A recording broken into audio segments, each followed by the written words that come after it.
أشهد أن محمد رسول الله.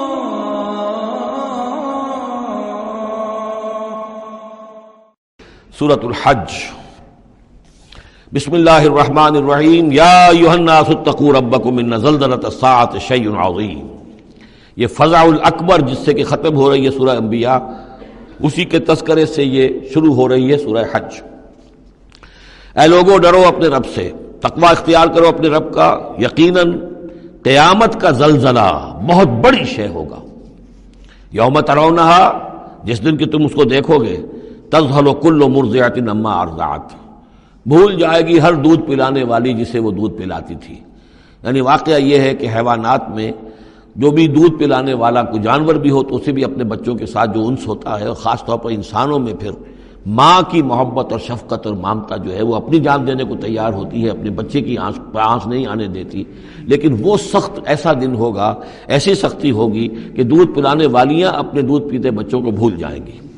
وَتَضَعُ كُلُّ ذَاتِ حَمْلٍ حَمْلَهَا، اور دہشت کا عالم یہ ہوگا کہ ہر حاملہ کا حمل گر جائے گا.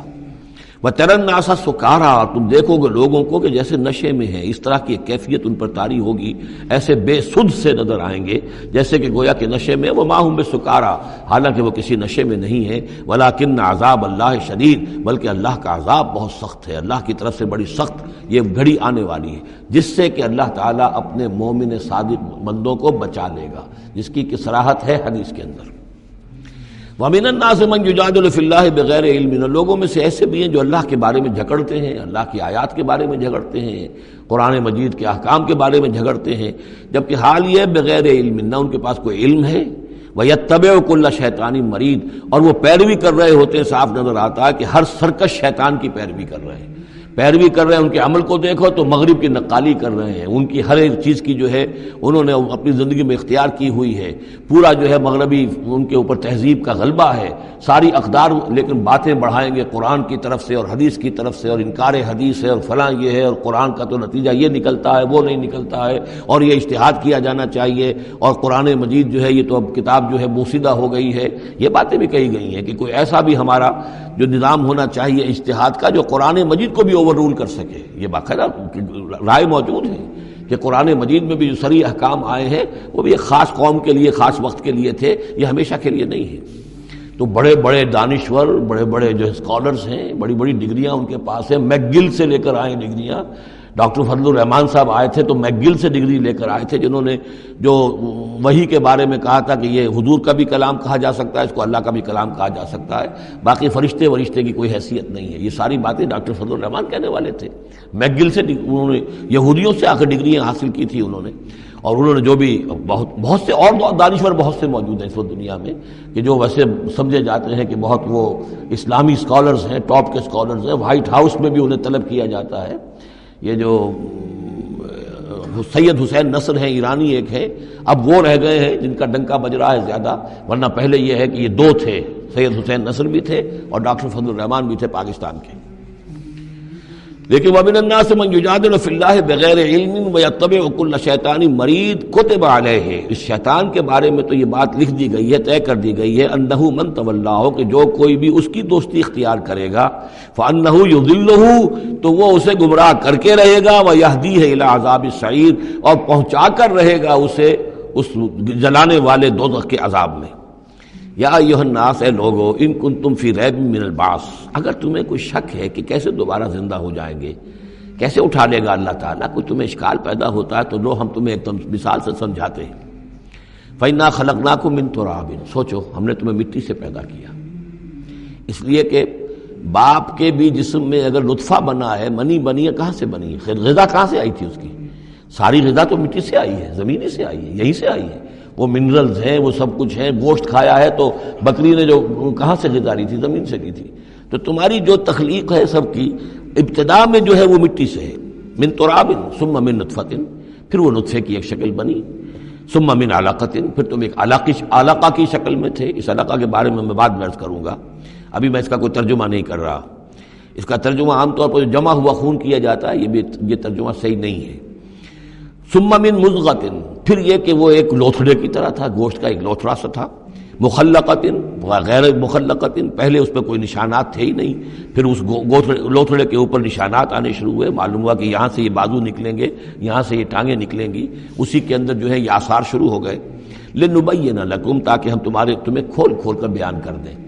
یہ جو بھی سٹیجز ہیں کہ جو ایمبریونک جو سٹیجز ہیں، اس میں واقعہ یہ کہ اس کے بارے میں کیتھل مور کا میں قول آپ کو سنا چکا ہوں، جو تعارف قرآن کا میرا لیکچر تھا، کہ ان چیزوں کے بارے میں حیران اور ششدر ہیں جو اس وقت ایمبریولوجی کے سب سے بڑے ماہر ہیں، جن کی ٹیکسٹ بکس دنیا کے اندر سب سے زیادہ مستند مانی جاتی ہے، کہ ہم حیران ہیں کہ یہ ساری چیزیں قرآن مجید نے کیسے کہی ہیں، اور یہ بالکل ایگزیکٹ جو ہے تعبیر ہے ان سٹیجز کی کہ جو رحم مادر میں انسانی جنین جن سٹیجز سے گزرتا ہے، اس کی اس سے زیادہ صحیح تعبیر ہو نہیں سکتی۔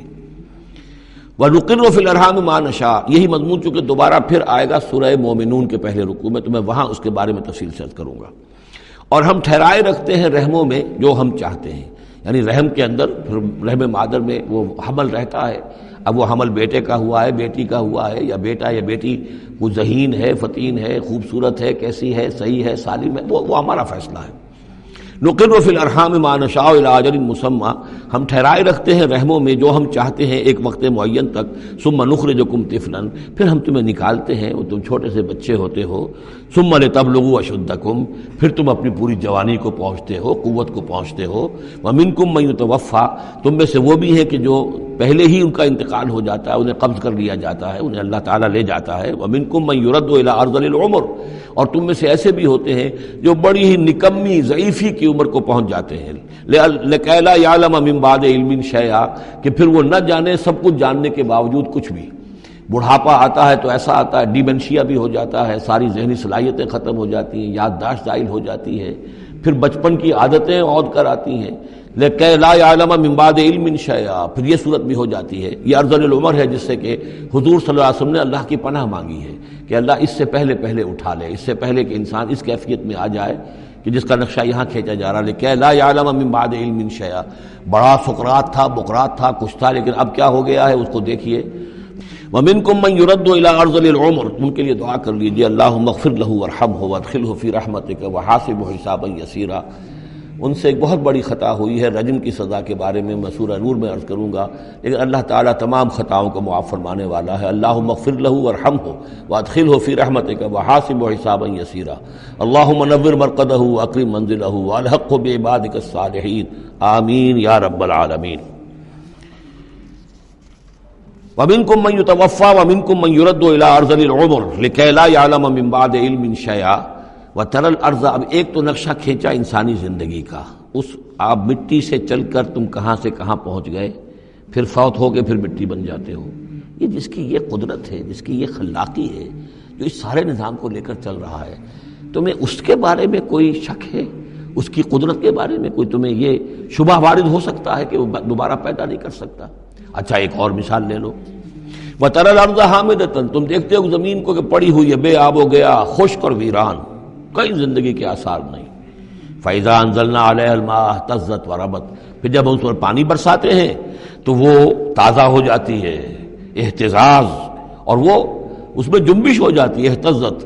یہتزو جو آیا یہ لفظ پہلے ہم پڑھ چکے ہیں کہ جب حضرت موسیٰ کا عصا زمین پر انہوں نے رکھا تو وہ تو اب ہلنے لگا، حرکت کرنے لگا جیسے کہ سانپ حرکت کرتا ہے، تو زمین میں بھی حرکت پیدا ہو جاتی ہے، اس لیے کہ اب جو کونپلیں نکل رہی ہیں وہ حرکت کر رہی ہیں، وہ ادھر ادھر جو ہے، جو پہلے زمین پڑی ہوئی تھی ساکن، صامت، ساکن، بے آب و گیا، خشک، لیکن اس کے بعد اہتزت، اس کے اندر ایک حرکت پیدا ہوتی ہے، وہ ربت، وہ ابھرتی ہے، گویا کہ جیسے وہ گھاس یا سبزہ اوپر اٹھ رہا ہے، اور جیسے کہ فصل گویا کہ زمین اٹھ رہی ہے، وہ اٹھتی ہے، ابھرتی ہے، وَأَنبَتَتْ مِن كُلِّ زَوْجٍ بَهِيجٍ، اور ہر طرح کی قسم قسم کی تر و تازہ چیزیں جو ہیں وہ اگا دیتی ہے زمین۔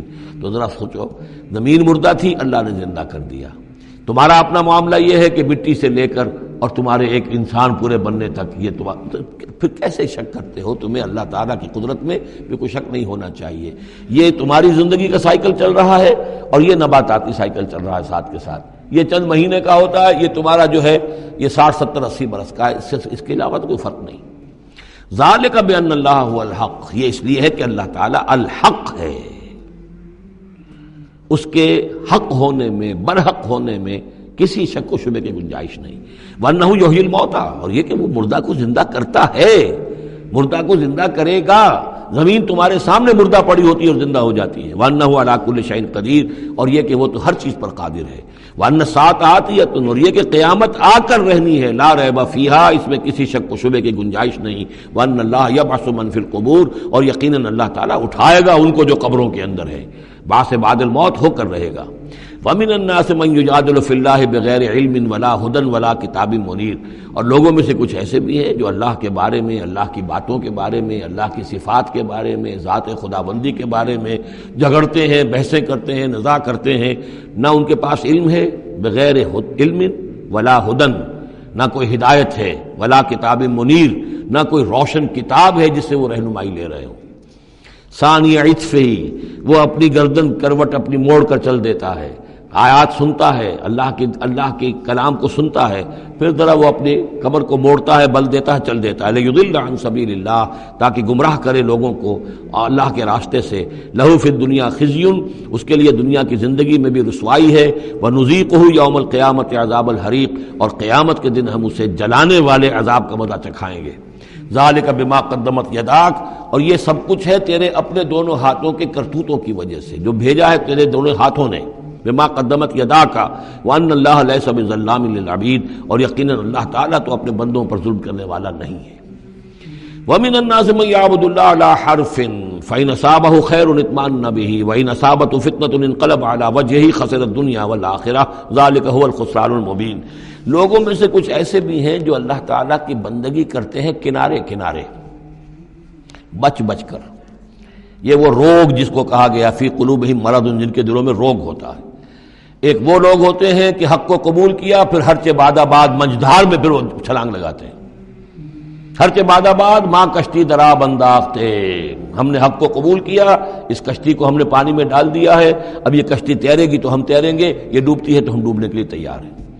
ایک وہ ہیں جو چاہتے بھی ہیں حق کے ساتھ چلنا، لیکن کنارے کنارے گہرے پانی میں نہیں جانا چاہتے، خطرات مول نہیں لینا چاہتے، اپنے لیے جان اور مال جو ہے اس کو بچا بچا کر۔ جو اقبال نے کہا تو بچا بچا کے نہ رکھ اسے، تیرا آئینہ ہے وہ آئینہ کہ شکست ہو تو عزیز تر ہے نگاہ آئینہ ساز میں۔ لیکن یہ کچھ لوگ بچ بچ کر چلنا چاہتے ہیں، کوئی گردن نہ پہنچ جائے، کوئی نقصان نہ ہو جائے، کوئی ہمیں قربانی نہ دینی پڑے۔ وَمِنَ النَّاسِ مَن يَعْبُدُ اللَّهَ عَلَىٰ حَرْفٍ، کنارے ساتھ۔ فَإِنْ أَصَابَهُ خَيْرٌ اطْمَأَنَّ بِهِ، اگر خیر آئے تو مطمئن رہیں گے۔ وَإِنْ أَصَابَتْهُ الْفِتْنَةُ انقلب عَلَىٰ وَجْهِهِ، اور اگر کوئی فتنہ آ گیا، آزمائش آ گئی، کوئی قربانی کا وقت آ گیا، پکار آ گئی، نکلو اللہ کی راہ میں اور لاؤ اللہ کی راہ میں، تو وہ اپنے چہروں کے بل اوندھے گر جاتے ہیں۔ خسرت دنیا والآخرہ، یہ خسارہ ہے، یہ گھاٹا ہے، یہ نقصان ہے دنیا اور آخرت دونوں کا۔ ذالک هو الخسران المبین، اور یہ بہت ہی نمایاں اور واضح تباہی ہے۔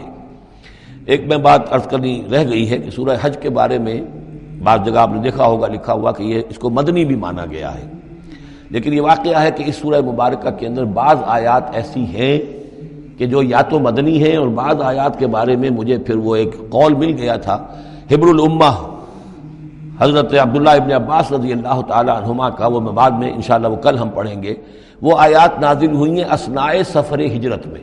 ظاہر بات ہے کہ جب حضور مکے سے نکل آئے ہیں اور جا رہے ہیں تو کتنے دن لگے ہیں، کوئی وہ چند گھنٹے کا، 1 گھنٹے کی فلائٹ تو نہیں تھی کہ جو ہوائی جہاز سے آپ چلے گئے ہوں، آدھے گھنٹے کی فلائٹ ہے کل نہیں، لیکن یہ کوئی وقت لگا۔ اس میں بھی جو آیات نازل ہوئی ہیں، اور اس صورت میں کئی آیات ایسی ہیں کہ جن کی بڑی گہری مشابہت آپ کو مل جائے گی سورہ بقرہ کی آیات کے ساتھ۔ چنانچہ شہادت علی الناس والی آیت بھی اس صورت میں بھی ہے، سورہ بقرہ میں بھی ہے۔ لِيَكُونَ الرَّسُولُ شَهِيدًا عَلَيْكُمْ وَتَكُونُوا شُهَدَاءَ عَلَى النَّاسِ، یہ آپ کو سورہ حج کے آخر میں ملے گی۔ جہاد کا لفظ بھی اس صورت مبارکہ میں ملے گا۔ یہ آیت بھی آپ غور کریں گے تو سورہ بقرہ کے دوسرے رکوع میں جو مثال آئی تھی، منافقین کا حال یہ ہے، او کصیب من السماء فیہ ظلمات ورعد وبرق یجعلون اصابعهم فی آذانہم من الصواعق حذر الموت واللہ محیط بالکافرین۔ تو یہ جب بجلی جب چمکتی ہے، کوئی روشنی نظر آتی ہے، چل پھر لیتے ہیں، لیکن اس کے بعد پھر جیسے ہی اندھیرا ہوتا ہے کھڑے رہ جاتے ہیں۔ تو بالکل وہی کیفیت ہے کہ جب ذرا حالات صحیح ہوئے، نارمل ہوئے، کوئی خطرہ نہیں، کوئی اندیشہ نہیں، کوئی مطالبہ نہیں، کوئی جنگ کی مہم جو ہے پیش نظر نہیں ہے، تو وہ بڑے چلت پھر دکھا رہے ہیں، حضور کے پاس آ رہے ہیں، باتیں کر رہے ہیں، وہ ہے کہ وہ بھی اہل ایمان کے ساتھ ہیں۔ لیکن جب ذرا مشکل وقت آیا، اوندھے منہ گر پڑے۔ وَمِنَ النَّاسِ اللہ تعالی ہمیں اس سے بچائے، اور دین اور ایمان کے ساتھ اور اللہ کے دین کو قائم کرنے کی جد و جہد میں مخلصانہ اور ہمہ تن ہمہ وجوہ اپنے آپ کو جھونک دینے کی ہمت عطا فرمائے۔ وَمِنَ النَّاسِ مَن يَعْبُدُ اللَّهَ عَلَىٰ حَرْفٍ فَإِنْ أَصَابَهُ خَيْرٌ اطْمَأَنَّ بِهِ وَإِنْ أَصَابَتْهُ فِتْنَةٌ انقلب عَلَىٰ وَجْهِهِ خَسِرَ الدُّنْيَا وَالْآخِرَةَ ذَلِكَ هُوَ الْخُسْرَانُ الْمُبِينُ يَدْعُو مِن دُونِ اللَّهِ مَا لَا يَضُرُّهُ وَمَا لَا يَنفَعُهُ، یہ پکارتا ہے اللہ کے سوا ان کو جو نہ اسے کوئی ضرر پہنچا سکتی ہے نہ نفع۔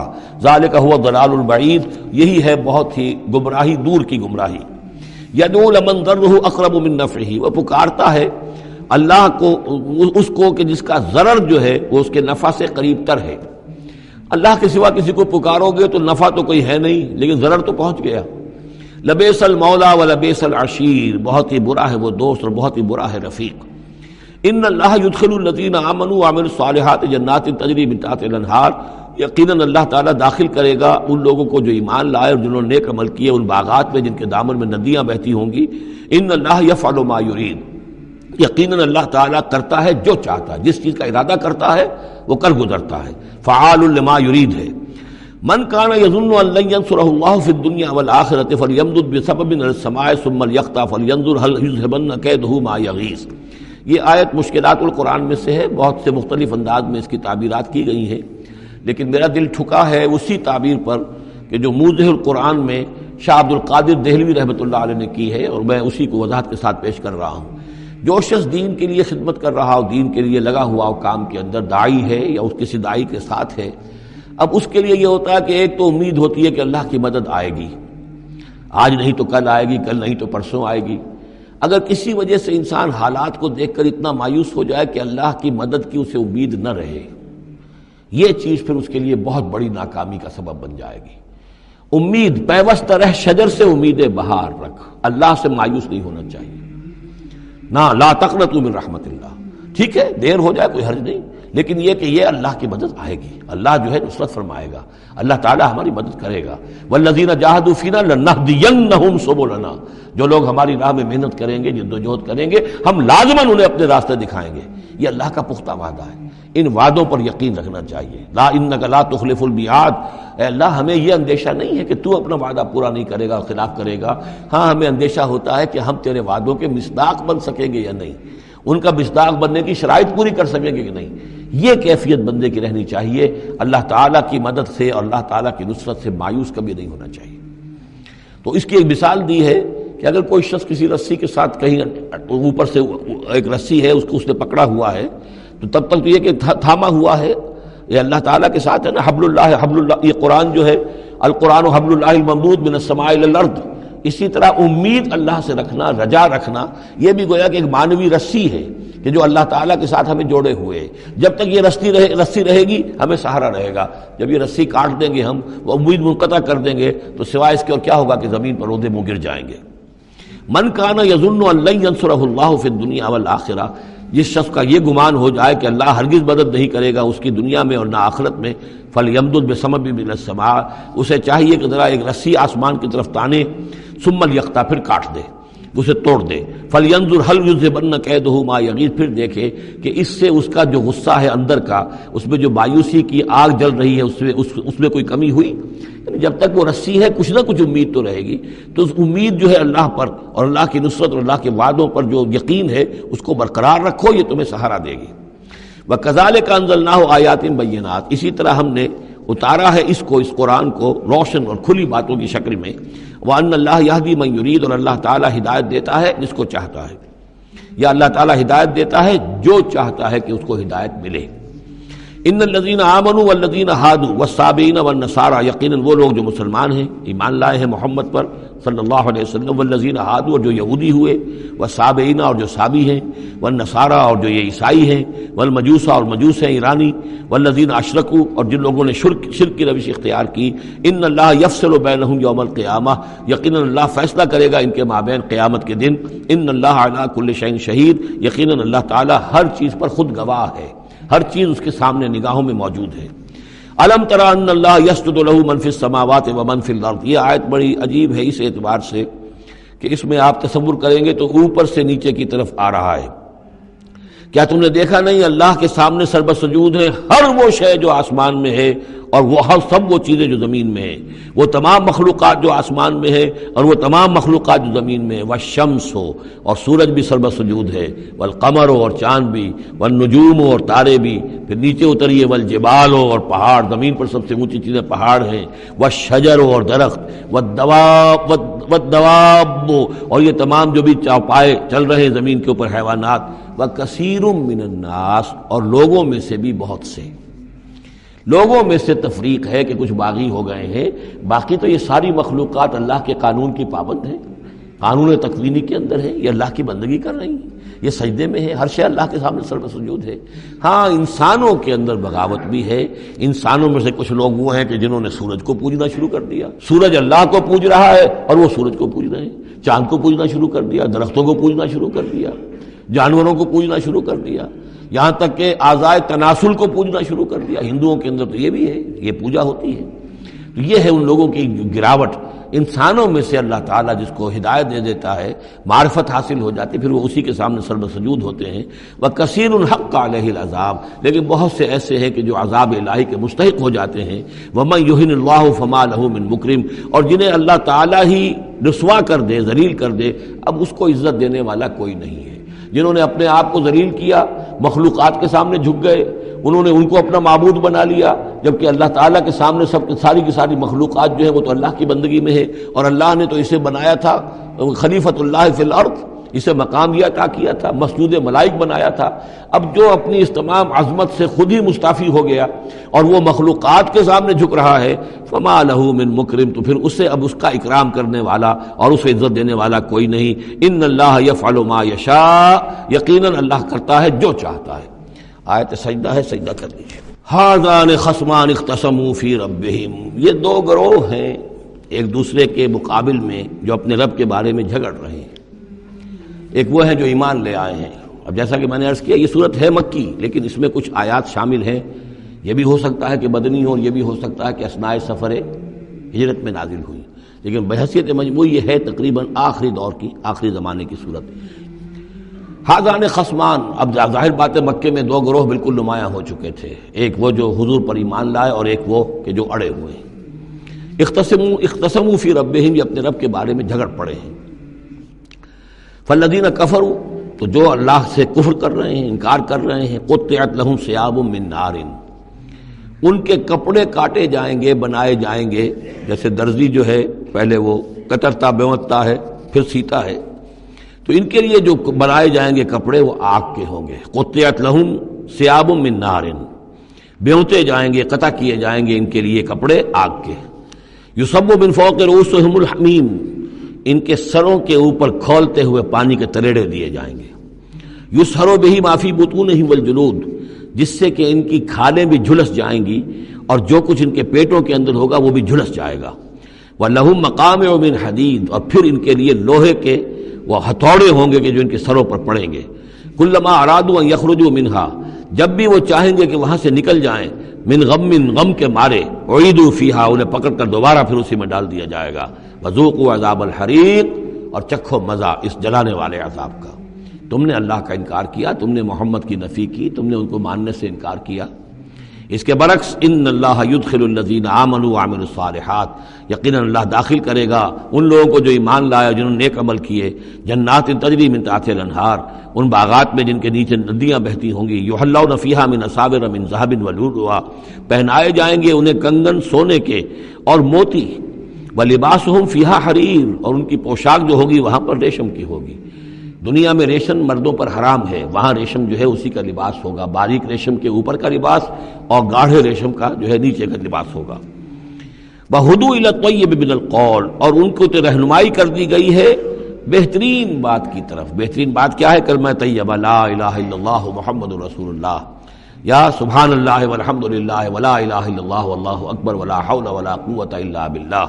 ہدوا الی الطیب من القول، انہیں ہدایت دے دی گئی ہے من القول، اچھی بات، بہترین کلمہ طیبہ کی۔ وہدوا الی صراط الحمید، اور ان کو تو ہدایت دے دی گئی ہے سیدھی اور اللہ کی تعریفوں والے کے راستے کی طرف، کہ وہ سیدھے اس راستے پہ بڑھتے ہوئے اللہ تعالیٰ کی رحمت میں فراح و ریحان و جنت النعیم کے اندر پہنچ جائیں گے۔ ان الذین کفروا یصدون عن سبیل اللہ، یقیناً وہ لوگ جنہوں نے کفر کیا اور جو روک رہے ہیں لوگوں کو اللہ کے راستے سے، والمسجد الحرام ہے، اور مسجد حرام سے روک رہے ہیں۔ اب مسلمان یہاں سے جانے پر مجبور ہیں، یہ اس کے جوار بیت اللہ میں رہتے تھے، یہاں سے چھوڑ کر جانے پہ مجبور ہیں، بعد میں کتنے عرصے تک نہ وہ عمرہ کر سکے نہ حج کر سکے، تو جو ان کو اس مسجد حرام سے روک رہے ہیں، الذی جعلناہ للناس سواء العاکف فیہ والباد، اس گھر کو جو ابراہیم نے بنایا تھا، جس کو ہم نے تمام انسانوں کے لیے مساوی قرار دیا ہے، برابر ہے یہاں پر، چاہے یہاں کے رہنے والے مقیم ہوں اور چاہے باہر سے آئیں۔ یہ اصطلاحات ہیں آفاقی اور مقیم۔ وہاں بیت اللہ میں، حرم میں کوئی فرق نہیں کیا جا سکتا حقوق میں۔ اب بھی میں سمجھتا ہوں کہ وہاں اس میں کوئی حرج شک نہیں ہے کہ حرم کے اندر کوئی فرق نہیں ہے۔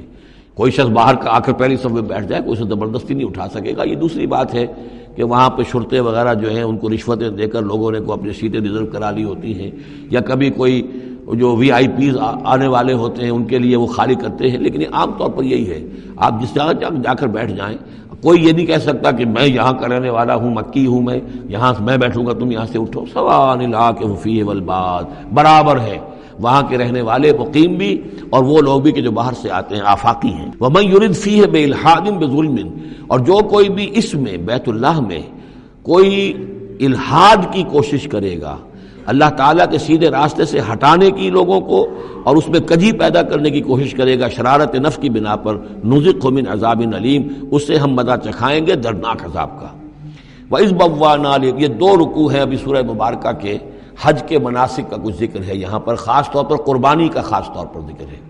سورہ بقرہ کے دو رکوع 24واں 25واں، اس میں بھی حج کے مناسک آ چکے ہیں، لیکن وہاں پر اصل قربانی کا ذکر نہیں تھا، وہ تو صرف یہ ہے کہ وہ دم جو دینا پڑتا ہے اگر کسی وجہ سے سر منڈانا پڑ گیا ہے قبل از وقت، اور یا اسی طریقے سے تمتع اگر کیا ہے تو اس کا وہ دم شکر کا ہے وغیرہ وغیرہ۔ لیکن یہاں پر جو دو ہے، ایک قربانی اور ایک طواف، ان دو کا جو ہے ذکر ہو رہا ہے خاص طور پر یہاں۔ وَإِذْ بَوَّأْنَا لِإِبْرَاهِيمَ مَكَانَ الْبَيْتِ، اور جب ہم نے معین کر دی ابراہیم کے لیے اپنے گھر کی جگہ، بتا دی کہ یہ ہے وہ جگہ جس کے بارے میں میرا گمان یہ ہے کہ وہاں بنیادیں موجود تھیں حضرت آدم علیہ السلام کی بنائی ہوئی، لیکن اوپر سے دیواریں سب کی سب گر چکی تھیں اور سیلاب کی وجہ سے سارا اب وہاں کوئی آثار نہیں رہے تھے۔ اللہ تعالیٰ نے رہنمائی فرما کر ان کی نشاندہی کروا دی۔ اللہ تشرک بی شیئا، اور یہ حکم دے دیا گیا میرے ساتھ کسی شے کو شریک نہ کرنا، وطہر بیتیا، اور میرے اس گھر کو پاک رکھنا، للطائفین، طواف کرنے والوں کے لیے، والقائمین، اور قیام کرنے والوں کے لیے، کھڑے ہو کر نمازیں پڑھنے والوں کے لیے، والرکع السجود، اور رکوع کرنے والوں کے لیے اور سجود کرنے والوں کے لیے۔ یہ گویا کہ جیسے وہاں آیا تھا وَعَهِدْنَا إِلَىٰ إِبْرَاهِيمَ وَإِسْمَاعِيلَ أَن طَهِّرَا بَيْتِيَ لِلطَّائِفِينَ وَالْعَاكِفِينَ وَالرُّكَّعِ السُّجُودِ، تقریباً وہی آیت یہاں پر آئی ہے، صرف یہ کہ عاکف کی بجائے یہاں قائمین کا لفظ آیا ہے۔ وَأَذِّن فِي النَّاسِ بِالْحَجِّ، اور اے ابراہیم اب پکارو لوگوں کو، اذان دو، پکارو حج کے لیے۔ اب کیسے پکارا ہوگا، کیسے آپ نے یہ پیغام پہنچایا ہوگا، کہاں سے اللہ تعالیٰ نے ان کی آواز کو، ان کی پکار کو کہاں کہاں پہنچایا ہوگا، یہ اللہ تعالیٰ کا معاملہ ہے۔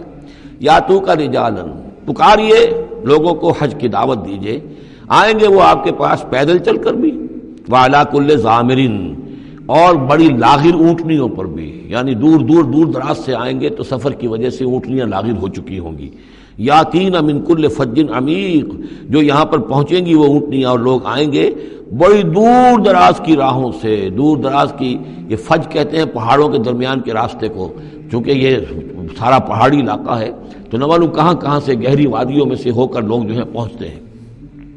لیشہدوا منافع لہم، تاکہ یہ آئیں، حاضر ہوں ان جگہوں پر کہ جو ان کے لیے منفعت کی جگہیں ہیں۔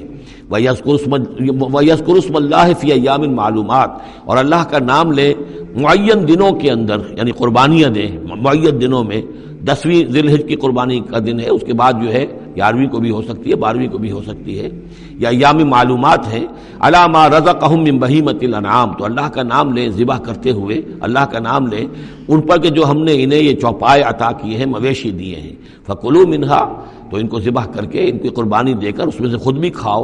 وَأَطْعِمُوا الْبَائِسَ الْفَقِيرَ، اور جو برے حال میں ہو، فقیر محتاج جو بہت ہی خستہ حال ہے، اس کو بھی کھلاؤ۔ ثُمَّ لْيَقْضُوا تَفَثَّهُمْ، پھر یہ کرنے کے بعد پھر اپنے میل کچیل دور کرو، پھر احرام کھولنا ہوتا ہے، پھر یہ کہ وہ رنحت رمی ہوتی ہے، نہر ہوتا ہے، حلق ہوتا ہے، اور پھر طواف۔ چار یہ الفاظ جو ہیں یہ 10ویں تاریخ کے ہیں، 4 افعال، رمی اور نہر، پھر جا کر قربانی دینا، پھر یہ کہ حلق کر کے اور پھر یہ احرام کھل گیا، اب نہاؤ دھو میل کچیل جو بھی احرام کی وجہ سے صاف کرو، اچھے کپڑے پہنو اور پھر جاؤ اور طواف کرو، طواف زیارہ۔ ثم یقضوا تفثهم، پھر چاہیے کہ وہ دور کریں اپنے میل کچیل، ولیوفوا نذورهم، اور جو بھی نذریں مانگی ہوئی ہوں ان کو پورا کریں، ولیطوفوا بالبیت العتیق، اور اب جا کر اس قدیم گھر کا طواف کریں۔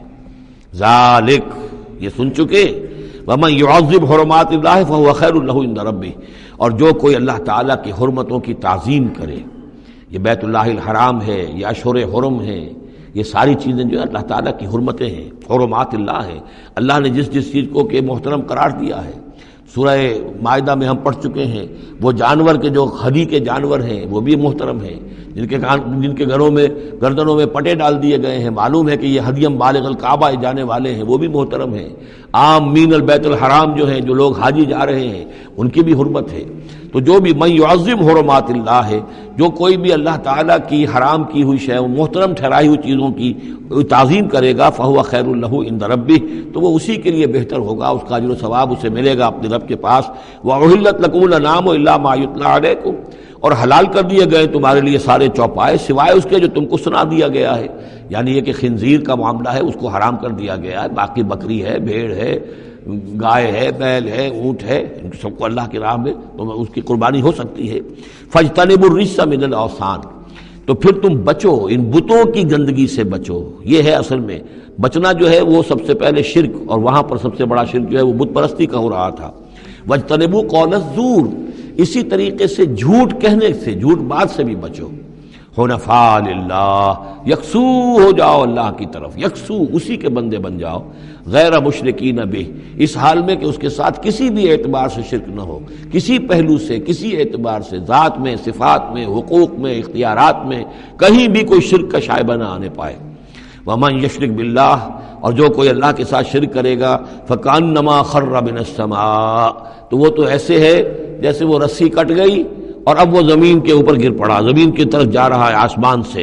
کوئی شخص ہے جو آسمان سے کسی بلند چیز سے کسی رسی کے ساتھ لٹکا ہوا ہے، وہاں سے گر گیا یا رسی کٹ گئی، اب جو گر رہا ہے فکأنما خر من السماء فتخطفه الطیر، اب یا تو یہ کہ وہ جو پرندے ہیں وہ اسے اچک کر لے جائیں، کوئی باز آئے اور پکڑ کر لے جائے، کوئی اور ہو، جو بھی یہ بڑے بڑے جانور ہوتے ہیں کہ جو شکار کرتے ہیں پرندوں کا، تخطفه الطیر، پرندے اس کو اڑا کر لے جائیں، اور تہوی بہ الریح، یا یہ کہ پھر ہوا ان کو لے جا کر گرائے فی مکان صحیح، کسی دور کی جگہ میں کوئی ہوا جو ہے جھونکا اس کو لے جائے اور کسی کھائی میں جا کر گرا دے۔ یہ معاملہ ہے اس شخص کا جو اللہ کے ساتھ شرک کرتا ہے، اس کے پاس کوئی سہارا نہیں رہا۔ اب توحید والا جو ہے وہ ایک سہارے پر قائم ہے۔ قول ثابت بالحیات الدنیا، یہ جو ہم ثبات عطا کرتے ہیں اہل ایمان کو، بالقول الثابت فی الحیات الدنیا، دنیا کی زندگی میں۔ ذالک، یہ تم نے سن لیا، یہ احکام تم نے سن لیے۔ ومن یعظم شعائر اللہ، پھر سن لو جو اللہ کے شاعر کی تعظیم کرے گا، فإنہا من تقوی القلوب، تو یقیناً یہ دلوں کے تقوی کی بات ہے۔ ان تمام چیزوں کی ہم پڑھ چکے ہیں سورہ بقرہ میں، ان الصفا والمروۃ من شعائر اللہ، بیت اللہ شعیرہ ہے اور وہ مقام ابراہیم شعیرہ ہے، صفا اور مروہ جو ہے شعیرہ ہیں۔ شعیر وہ چیز ہے کہ جس سے اللہ تعالیٰ کی بندگی کا شعور پیدا ہو، ان کے ساتھ وہ چیزیں وابستہ ہیں، وہ تاریخ ان کی ہے کہ جس کے حوالے سے پھر یہ کہ اللہ تعالیٰ کا شعور جو ہے انسان کے اندر پیدا ہوتا ہے، اس کی ذات کا، صفات کا۔ لکم فیہا منافع الی اجل مسمى، یہ جو جانور ہیں اس کی قربانی کے، تمہارے لیے ان میں نفع ہے ایک اجل مسمى تک، یعنی یہ نہیں ہے کہ قربانی کا جانور ہے تو اس کے اوپر سواری نہیں کر سکتے، سواری کر سکتے ہو۔ قربانی کا جانور ہے تو اس کا دودھ پی سکتے ہو، اگر وہ گائے ہے درمیان میں اگر کوئی دودھ ہے یا بکری ہے لے کے جا رہے ہو تو اس کا دودھ پی سکتے ہو۔ منافع الی اجل مسمى، ایک وقت معین تک کے لیے۔ ثم محلها الی بیت العتیق، پھر ان کا جو اصل مقام ہے جہاں انہیں لے جا کر پیش کر دینا ہے وہ ہے بیت العتیق، یعنی اللہ کا گھر۔ اللہ کا گھر کا جو منہر ہے پھر اس کو وسیع کر کے، اور بنا کی وادی میں ایک بہت بڑی جگہ ہے، ورنہ اس سے پہلے جو ہے یہ مروہ کی جو پہاڑی ہے صفا اور مروہ، مروہ کے پاس جو ہے یہ قربان گاہ تھی، مروہ ہی سے وہ وادی شروع ہو جاتی ہے کہ جس پر کچھ آگے چل کر وہ مینا کا پورا آتا ہے، اب یہ منہر جو ہے وہ ادھر ایکسٹینڈ کر دیا گیا ہے۔ وَلِكُلِّ أُمَّةٍ جَعَلْنَا مَنسَكًا، اور ہم نے ہر امت کے لیے ایک قربانی کا نظام مقرر کیا، لِيَذْكُرُوا اسْمَ اللَّهِ عَلَىٰ مَا رَزَقَهُم مِّن بَهِيمَةِ الْأَنْعَامِ، تاکہ وہ اللہ کا نام لیا کریں ان مویشیوں پر کہ جو ہم نے انہیں عطا فرمائے ہیں۔ فَإِلَٰهُكُمْ إِلَٰهٌ وَاحِدٌ، تو جان لو تمہارا الہ ایک ہی اللہ ہے، واحد۔ فَلَهُ أَسْلِمُوا، اس کے سامنے سر تسلیم خم کرو، اس کی اطاعت قبول کرو۔ یعنی ایسا نہ ہو کہ بس قربانی تو ہو رہی ہے، باقی سب حرام خوریاں ہو رہی ہیں، 10-10 ہزار 20-20 ہزار کا جانور لے کر اور اس کے فوٹو کھنچوا کر اخبارات میں شائع کیے جا رہے ہیں، ہے سارا حرام خوری کا نتیجہ۔ تو یہ تو کوئی قربانی نہیں ہے، یہ اللہ تعالیٰ کے ہاں قبول نہیں ہے، چاہے وہ 1 لاکھ کا جانور ہو لیکن ہو اسلام کے ساتھ۔ فَلَهُ أَسْلِمُوا، اس کی اطاعت تو قبول کرو، اس کے حلال اور حرام کے پابند تو ہو، اس کے حرام کردہ چیزوں سے منہ نہ مارو۔ وَبَشِّرِ الْمُخْبِتِينَ، اور اے نبی بشارت دے دیجئے مخبتین کو، اخبات کہتے ہیں جو اپنے آپ کو پست کر لیں اللہ کے سامنے، تواضع اور عاجزی اختیار کرنے والے۔ الَّذِينَ إِذَا ذُكِرَ اللَّهُ وَجِلَتْ قُلُوبُهُمْ، یہ جو سورہ انفال کے شروع میں الفاظ آئے تھے اس سے ملتے جلتے الفاظ ہیں۔ وہ کون لوگ ہیں؟ وہ لوگ مخبتین کہ جب اللہ کا ذکر کیا جائے تو ان کے دل لرز اٹھتے ہیں، کانپ اٹھتے ہیں۔ وَالصَّابِرِينَ عَلَىٰ مَا أَصَابَهُمْ، اور جو بھی کوئی تکلیف ان پر آئے، کوئی مصیبت آئے، کوئی ناگوار صورتحال درپیش ہو جائے تو اس پر صبر کرنے والے۔ والمقیم الصلاۃ، اور نماز کے قائم کرنے والے۔ ومما رزقناہم ينفقون، اور جو کچھ ہم نے ان کو دیا ہے اس میں سے ہمارے لیے خرچ کرنے والے، ہماری رضا جوئی کے لیے، ہمارے دین کے لیے یا محتاجوں کے لیے انفاق کرنے والے۔ اللہم ربنا اجعلنا منہم والبدن جعلناها لکم من شعائر اللہ، اور یہ جو قربانی کے جانور خاص طور پر اونٹ ہیں، ان کو ہم نے تمہارے لیے ان کو بھی شاعر بنا دیا، یہ بھی اللہ کے شاعر میں سے ہے، اس لیے کہ یہ اونٹ جو ہے ابھی اللہ کے نام پر قربان کیے جا رہے ہیں۔ لکم فیہا خیر، تمہارے لیے ان میں خیر ہے، بھلائی ہے۔ ظاہر بات ہے کہ ان کا بھی گوشت تم کھا سکو گے اور غریبوں کو کھلا سکو گے، لیکن یہ کہ ہے وہ شاعر اللہ، اس لیے کہ وہ نامزد ہو چکے ہیں بیت اللہ کے لیے، اللہ کے لیے کہ یہ قربانی کے جانور ہے کہ جن کو قربان کیا جانا ہے بیت اللہ کے قریب۔ فاذکروا اسم اللہ علیہا صواف، تو ان پر نام لیا کرو اللہ کا، ان کو کھڑا کر کے سیدھا، صواف صفے باندھ کر، قطار باندھ کر۔ یہ جو نقشہ ہے یہ خاص طور پر جو حجۃ الوداع میں حضور نے جو قربانی دی ہے تو 63 آپ نے اونٹ اپنے ہاتھ سے نہر فرمائے، کل 100، یہ 63 آپ نے اپنے ہاتھ سے نہر فرمائے۔ اور یہ آتا ہے روایات کے اندر، اب یہ چونکہ معاملہ حضور کا ہے اور اس میں ہمیں کسی شک و شبے کی گنجائش نہیں ہے کہ اب کھڑے ہوئے ہیں قطار میں، اور ایک اب نہر کرنے کا طریقہ بھی ہوتا ہے، برچھا مارا جاتا ہے اونٹ کی یہاں گردن میں، اس کو گرا کر ذبح کرنا آسان کام نہیں ہے، کھڑے ہوئے اونٹ کو برچھا لگایا جاتا ہے، یہاں اس کی جو بڑی وینز ہے خون کا فوارہ چھوٹتا ہے، جب خون بہت زیادہ بہہ جاتا ہے پھر وہ گرتا ہے ایک طرف، ایک پہلو کے اوپر، تو پھر اس کا معاملہ جو ذبح کرنے کا ہوتا ہے۔ تو حضور جیسے برچھا مارتے تھے اور اس کے بعد پھر اگلا اونٹ اپنی گردن خود آگے کرتا تھا۔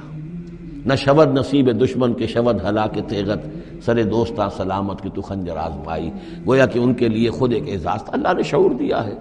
وہ تو جو ایک سوکھی ہوئی لکڑی تھی جس کا سہارا لے کر حضور صلی اللہ علیہ وسلم وہ آپ خطبہ دیا کرتے تھے جمعے کا، پھر جب ممبر بنا دیا گیا اب وہ اس لکڑی جو ہے اس کا آپ سہارا نہیں لے رہے، تو پہلا دن جب تھا کہ آپ نے اس کا سہارا نہیں لیا اور آپ ممبر پر کھڑے ہو کر آپ نے جب خطبہ دیا ہے تو اس سوکھی لکڑی میں سے ایسی آواز آ رہی تھی جیسے کوئی بچہ بلک بلک کر رو رہا ہو کہ میری یہ سعادت آج ختم ہو گئی ہے، مجھے جو سعادت نصیب تھی کہ محمد الرسول اللہ صلی اللہ علیہ وسلم میرا سہارا لیا کرتے تھے، مجھ پر ٹیک لگایا کرتے تھے، یہ مجھ سے جاتی رہی فضیلت، بلک بلک کر رو رہا ہے۔ حنانہ اس کو کہتے ہیں، ستون حنانہ، اب بھی مسجد نبی میں ایک ستون ہے حنانہ، حنین کہتے ہی اس کو ہے کہ جس میں رقت ہو، بچہ رو رہا ہو، بلک رہا ہو تو یہ حنین ہے، تو حنانہ ہے وہ۔ اور اس کے لیے یہ نوٹ کر لیجیے، کہا ہے مولانا روم نے، فلسفی کو منکر حنانہ است، از حواس انبیاء بیگانہ است۔ پہلے فلسفی ہوتے تھے، آج سائنسدان جو انکار کرے گا کیسے ہو سکتا ہے سوکھی لکڑی میں سے بچوں کے سے رونے کی آواز آئے، کیسے مان لیں گے ہم؟ سر سید کیسے مانیں گے اس کو؟ نہیں مانیں گے کبھی بھی۔ تو فلسفی یا سائنسدان کو منکر حنانہ است، کہ وہ حنانہ کا انکار کرتا ہے، از حواس انبیاء بیگانہ است، اس لیے کہ انبیاء کے معاملات کو وہ جانتا نہیں ہے، وہ عام لوگوں پر قیاس کر رہا ہے۔ فاذکروا اسم اللہ علیہا صواف، تو لو اللہ کا نام ان پر، ان کو نہر کرنے کے لیے انہیں صفوں میں کھڑا کر کے، فَإِذَا وَجَبَتْ جُنُوبُهَا، جب ان کے پہلو زمین پر ٹک جائیں، جب خون اتنا بہہ جاتا ہے، کمزور ہو جاتا ہے تو پھر وہ ایک طرف کو اپنی کروٹ کے بل زمین کے اوپر پڑ جاتا ہے۔ فَكُلُوا مِنْهَا، تو اب کھاؤ اس میں سے، اس کے گوشت کو، وَأَطْعِمُوا الْقَانِعَ وَالْمُعْتَرَ، اور کھلاؤ اس کو بھی جو قناعت کے ساتھ بیٹھا ہوا ہے، مانگتا نہیں پھر رہا ہے، سائل نہیں ہے، اس کے پاس کچھ نہیں ہے لیکن وہ مانگتا نہیں پھرتا، قانع، اور معتر جو بے قرار ہو گیا ہے، آتا ہے، سوال کر رہا ہے، مانگ رہا ہے، گوشت مانگ رہا ہے، اس کو بھی دو، اس کو بھی دو۔ کذالک سخرناھا لکم لعلکم تشکرون، اسی طرح تو ہم نے اتنے بڑے جانور کو تمہارے لیے مسخر کر دیا ہے، اونٹ جیسے جانور کو، اور وہ کھڑا ہوتا ہے تم برچھا مارتے اس کو، سخرناھا لکم لعلکم تشکرون، تاکہ تم اللہ کا شکر ادا کرو۔ لن ینال اللہ لحومھا ولا دماؤھا، اب یہ ہے اصل شے، اللہ تک نہ ان کے گوشت پہنچتے ہیں نہ خون پہنچتا ہے، ولیکن ینالہ التقوی منکم، ہاں اگر پہنچتا ہے اس تک تو تقوی اگر ہے تمہارے اندر تو اللہ تک پہنچ جائے گا۔ یعنی یہ کہ ایک یہ رسومات ہے، ظاہری شکل ہے، ظاہری شکل اصل دین نہیں ہے، اگرچہ اس کے بغیر بھی تو حقیقت جو ہے وہ کسی نہ کسی حیولو ہی میں ظاہر ہوگی، کوئی نہ کوئی اسے پیکر چاہیے۔ تو ان عبادات کا پیکر بھی اہم ہے، لیکن صرف پیکر کو نہ سمجھیں، ظاہر کو نہ سمجھیں، اصل شے اس کی روح ہے، روح تقوی۔ وہ جو علامہ اقبال نے کہا ہے کہ رہ گئی رسم اذاں روح بلالی نہ رہی، فلسفہ رہ گیا تلقین غزالی نہ رہی، اور نماز و روزہ و قربانی و حج یہ سب باقی ہیں، تو باقی نہیں ہے۔ وہ ہمارا وہ تقوی، ہمارا اللہ کے ساتھ خلوص و اخلاص، قربانی جب انسان دے رہا ہو تو واقعتاً اس کے اپنے اندر اگر تقوی بھی ہے، اس نے حلال ذریعے سے کمائے ہوئے مال میں سے اس نے اتنی محنت کی ہے کہ اس میں سے اثار کر رہا ہے، اللہ کے نام پر ایک جانور کو ذبح کر رہا ہے، پھر خود اپنی زندگی میں وہ اللہ کے قوانین کا پابند ہے، اسی کے مطابق زندگی گزار رہا ہے، اور وہ اپنی توانائیاں، قوتیں، صلاحیتیں اللہ کی راہ میں لگا رہا ہے، اس کی قربانی ہے۔ باقی اگر یہ نہیں ہے تو ٹھیک ہے، چلیے کم سے کم غریبوں کو گوشت مل جائے گا، کچھ نہ کچھ فائدہ تو ہو ہی جائے گا، لیکن یہ کہ وہ اصل قربانی نہیں ہے، اللہ تک کچھ نہیں پہنچے گا تمہارا۔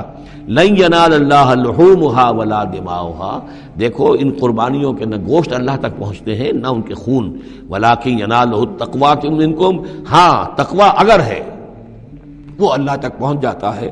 کذالک سخرھا لکم لتکبروا اللہ علی ما ھداکم، اسی طرح اللہ تعالیٰ نے اسے تمہارے لیے مسخر کر دیا ہے، لتکبروا اللہ علی ما ھداکم، تاکہ تم اللہ کی تکبیر کیا کرو اس ہدایت پر جو اس نے تمہیں دی ہے۔ دیکھیے دو عیدیں ہیں ہماری، عید الفطر جو رمضان کے بعد آتی ہے، ایک عید الاضحیٰ ہے جو حج کے ساتھ منسلک ہے۔ وہاں بھی ہم نے رمضان مبارک کے بارے میں جو آیات آئی ہیں سورہ بقرہ کے 23ویں رکوع میں، وہاں بھی لتکبروا اللہ علی ما ھداکم ولعلکم تشکرون۔ شہر رمضان الذی انزل فیہ القرآن ھدی للناس وبینات من الھدی والفرقان فمن شہد منکم الشہر فلیصمہ فمن کان مریضا او علی سفر فعدۃ من ایام اخر یرید اللہ بکم الیسر ولا یرید بکم العسر ولتکملوا العدۃ ولتکبروا اللہ علی ما ھداکم ولعلکم تشکرون۔ وہی الفاظ یہاں ہیں، لتکبروا اللہ علی ما ھداکم، تاکہ تم تکبیر کرو، اللہ کی تکبیر کرو۔ اسی لیے عیدیان کے لیے جاتے آتے ہوئے تکبیر، اور اس کو بھی بڑا بلند آواز سے، جاتے آتے راستہ بدلنا، پھر نماز جو دوگانہ ہے عید کی اس میں اضافی تکبیرات ہیں، لتکبروا اللہ علی ما ھداکم ولعلکم تشکرون پر تو وہ آیت ختم ہوئی ہے، وبشر المحسنین، اور اے نبی ان لوگوں کو آپ بشارت دے دیجئے جو اسلام اور ایمان اور تقوی کی منزلیں طے کرتے ہوئے درجہ احسان تک پہنچنے کی کوشش کرتے ہیں اور پہنچ جاتے ہیں۔ اللہم ربنا اجعلنا منہم، اللہم ربنا اجعلنا منہم۔ ان اللہ یدافع عن الذین آمنوا ان اللہ لا يحب كل خوان کفور۔ اذن للذین یقاتلون بانہم ظلموا وان اللہ علی نصرہم لقدیر۔ الذین اخرجوا من دیارہم بغیر حق الا ان یقولوا ربنا اللہ ولولا دفع الله الناس بعضهم ببعض لهدمت صوامع وبيع وصلوات ومساجد يذكر فيها اسم الله كثيرا ولينصرن الله من ينصره إن الله لقوي عزيز۔ الذين إن مكناهم في الأرض أقاموا الصلاة وآتوا الزكاة وأمروا بالمعروف ونهوا عن المنكر ولله عاقبة الأمور صدق الله العظيم رب اشرح لي صدري ويسر لي أمري واحلل عقدة من لساني يفقهوا قولي اللهم ربنا ألهمنا رشدنا وأعذنا من شرور أنفسنا اللهم أرنا الحق حقا وارزقنا اتباعه وأرنا الباطل باطلا وارزقنا اجتنابه اللهم وفقنا لما تحب وترضى اللهم ربنا آنس وحشتنا في قبورنا وارحمنا بالقرآن العظيم اللهم اجعله لنا إماما ونورا وهدى ورحمة اللهم ذكرنا منه ما نسينا وعلمنا منه ما جهلنا وارزقنا تلاوته آناء الليل وآناء النهار واجعله لنا حجة يا رب العالمين آمین۔ یہ بات میں عرض کر چکا ہوں کہ سورہ حج کے بعض مضامین بہت مشابہ ہیں سورہ بقرہ سے۔ اس سورہ مبارکہ کے بارے میں بعض حضرات کی رائے یہ ہے کہ یہ مدنی ہے، لیکن صحیح بات یہی ہے کہ یہ مکی صورت ہے، البتہ اس میں کچھ آیات ایسی ہیں کہ جو مدنی بھی ان کو قرار دیا جا سکتا ہے، اور ایک روایت جو حضرت عبداللہ ابن عباس رضی اللہ تعالی عنہما کی مجھے مل گئی ہے وہ یہ ہے کہ وہ اثناء سفر ہجرت میں نازل ہوئی، اور اس وقت ہمیں اب انہی آیات کا مطالعہ کرنا ہے۔ یہ آیات یوں سمجھیے کہ نبی اکرم صلی اللہ علیہ وسلم کی وہ جد و جہد اور آپ کی دعوت اور تحریک جو ہے اس میں ایک بڑے ٹرننگ پوائنٹ کو ریپرزینٹ کر رہی ہے، یہ ایک بڑا فیصلہ کن موڑ ہے آپ کی جد و جہد میں۔ یہ مشابہت ذہن میں رکھیے کہ سورہ بقرہ میں بھی جہاں 23ویں رکوع میں تقریباً وسط ہے سورہ بقرہ کا، جس طرح یہ وسط ہے سورہ حج کا، وہاں بھی 23ویں رکوع میں رمضان مبارک اور روزے کی حکمتیں اور اس کے احکام کا بیان ہوا۔ 24ویں رکوع سے قتال فی سبیل اللہ اور اس کے ساتھ ہی حج کے دو جو رکوع ہیں مناسک حج پر مشتمل ہیں۔ یہاں پر بھی آپ دیکھیے کہ مناسک حج پر 2 رکوع مشتمل تھے اور اس کے فوراً بعد قتال کی بات ہو رہی ہے۔ بڑا گہرا ربط ہے ان دونوں کے اندر، اس لیے کہ قتال فی سبیل اللہ کا جو سب سے پہلا ہدف تھا وہ یہی تھا کہ توحید کا مرکز کعبۃ اللہ جو اصل میں خدا واحد کی عبادت کے لیے بنایا گیا تھا، اس وقت وہ مشرکین کے تسلط میں ہے اور انہوں نے اسے شرک کا اڈا بنایا ہوا ہے۔ تو گویا کہ اب پہلا جو فرض منصبی ہے امت مسلمہ کا وہ یہ ہے کہ اس مرکز توحید کو مشرکین کے تسلط سے واگزار کرا کے اسے واقعتاً توحید ہی کا مرکز بنا دیا جائے۔ اس اعتبار سے ظاہر بات ہے کہ جنگ ناگزیر ہے، یہ صرف واز سے ہونے والا کام تو نہیں تھا، اس کے لیے تو ظاہر بات ہے کہ طاقت کا استعمال ناگزیر تھا۔ اسی لیے مناسک حج کے ذکر کی فوراً بعد اب یہ تذکرہ ہو رہا ہے۔ یہ آیات میرے خیال میں اثناء سفر ہجرت میں نازل ہوئی ہیں۔ فرمایا ان اللہ یدافع عن الذین آمنوا، اللہ تعالیٰ مدافعت کرے گا اہل ایمان کی طرف سے، یعنی اب جو نیا دور شروع ہو رہا ہے جس میں کہ آرمڈ کانفلکٹ ہوگا، مسلح تصادم ہوگا، تو مسلمان اور اہل ایمان اپنے آپ کو اکیلا نہ سمجھے، بلکہ ان کی پشت پر اللہ ہے، ان کی طرف سے دفاع کرنے کے لیے اللہ تعالیٰ جو ہے وہ ان کی نصرت فرمائے گا۔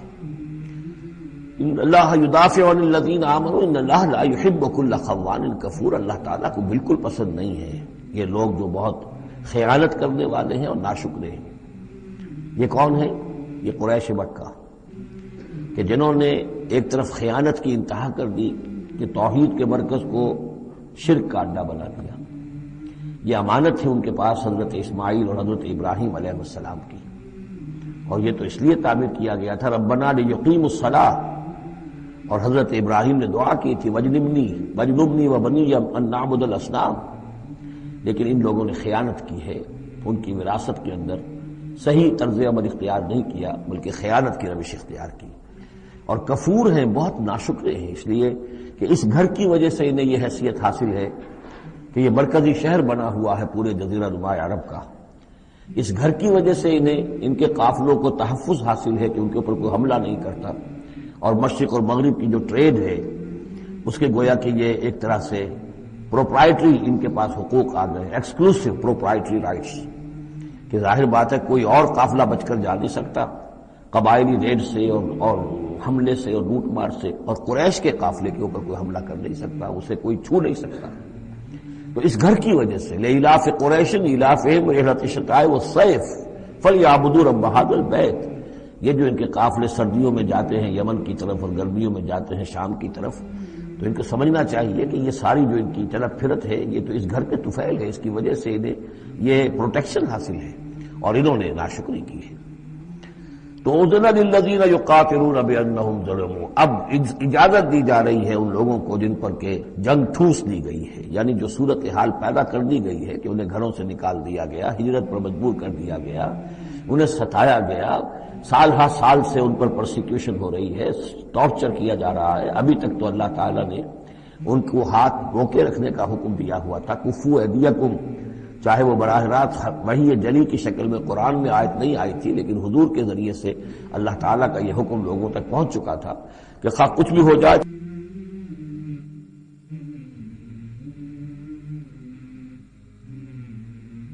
ان کے ہاتھ کھولے جا رہے ہیں۔ اذن للذین یقاتلون بانہم ظلموا، اب جو ان پر ظلم کیا گیا ہے اس کے سبب سے ان کو اجازت دی جا رہی ہے کہ اب وہ اینٹ کا جواب پتھر سے دے سکتے ہیں۔ وَإِنَّ اللَّهَ عَلَىٰ نَصْرِهِمْ لَقَدِيرٌ، اور دوبارہ پھر تاکید کے ساتھ کہہ دیا کہ ان کو اپنے آپ کو اکیلے نہ سمجھے، یقیناً اللہ تعالیٰ ان کی نصرت پر قادر ہے، ان کی مدد فرمائے گا۔ الَّذِينَ أُخْرِجُوا مِن دِيَارِهِمْ، وہ لوگ کہ جو اپنے گھروں سے نکال دیے گئے، یہ سب کون تھے؟ مہاجرین جو تھے، یہ مکے سے جو نکلنے پر مجبور کر دیے گئے، اہل و عیال کو چھوڑ کر نکلنے پر مجبور ہوئے۔ الَّذِينَ أُخْرِجُوا مِن دِيَارِهِمْ بِغَيْرِ حَقٍّ، جو نکال دیے گئے اپنے گھروں سے، اپنے علاقوں سے نا حق، الا ان یقولوا ربنا اللہ، صرف اس جرم کی پاداش میں کہ انہوں نے کہا ہمارا رب اللہ ہے، ہم صرف ایک اللہ کو مانتے ہیں اور دوسرے آلہہ کو، دوسرے معبودوں کو، دوسرے دیویوں اور دیوتاؤں جو تمہارے من گھڑت ہے ہم ان کو تسلیم کرنے کو تیار نہیں۔ ولولا دفع اللہ الناس بعضهم ببعض، اور اگر اللہ تعالی بعض لوگوں کو بعض کے ذریعے سے دور نہ کرتا رہتا، یعنی زمین میں یہ مضمون آ چکا ہے، سورہ بقرہ کی آیت نمبر 251 میں بھی یہی مضمون آیا تھا، جب طالوت اور جالوت کی جنگ ہوئی تھی اس کے بعد یہ بات آئی تھی کہ اللہ تعالیٰ وقتاً فوقتاً زمین کی صفائی کرتا رہتا ہے، کہ جو بڑے فاسد قسم کے لوگ ہوتے ہیں اور مفسد قسم کے لوگ ہوتے ہیں، فاسد کلچر ہوتا ہے، فاسد ثقافت ہو جاتی ہے، تو پھر کوئی نہ کوئی ایسی شکل ہوتی ہے کہ اللہ تعالیٰ ان کو ختم کر کے، ان کا استیصال کر کے، ان لوگوں کو کچھ لوگوں کے ذریعے سے دنیا سے نیست و نابود کر دیتا ہے۔ اگر ایسا نہ ہوتا رہتا، وہاں یہ الفاظ آئے تھے اگر ایسا نہ ہوتا رہتا تو لفسدت الارض، زمین میں تو فساد ہی فساد ہوتا پھر۔ یہاں فرمایا ولولا دفع اللہ الناس بعضهم ببعض لهدمت صوامع وبیع وصلوات ومساجد یذکر فیہا اسم اللہ کثیرا، تو ڈھا دیے جاتے سارے خانقاہیں اور تکیے اور سارے گرجے اور کنیسے اور ساری سینیگوگز، صلوطہ یہ عربی زبان کا لفظ ہے، صلاۃ ہی سے ہے، یہ عربی اور جیسا کہ میں نے عرض کیا ہے بارہا عبرانی اور عربی زبان جو ہے یہ عبرانی زبان کا لفظ ہے صلوطہ، اور عربی اور عبرانی جو ہے یا تو سگی بہنیں ہیں، کسی ایک ہی زبان کی یہ دونوں نکلی ہوئی شاخیں ہیں، اور یا یہ کہ عبرانی ماں ہے اور عربی اس کی بیٹی ہے، یہ ان کے درمیان رشتہ ہے۔ صلاۃ کا لفظ جو عربی میں آیا ہے اور قرآن مجید میں صلوطہ یہ وہاں پر بھی موجود تھا۔ ہمارے ہاں سلام ہے، ان کا شوام ہے، تو فرق اتنا ہی ہے، وہ شین کے ساتھ اور وہ باغ اس کو گول کر کے شوام کہتے ہیں، باقی ہمارے یہاں سلام ہے، فرق کوئی خاص نہیں ہے۔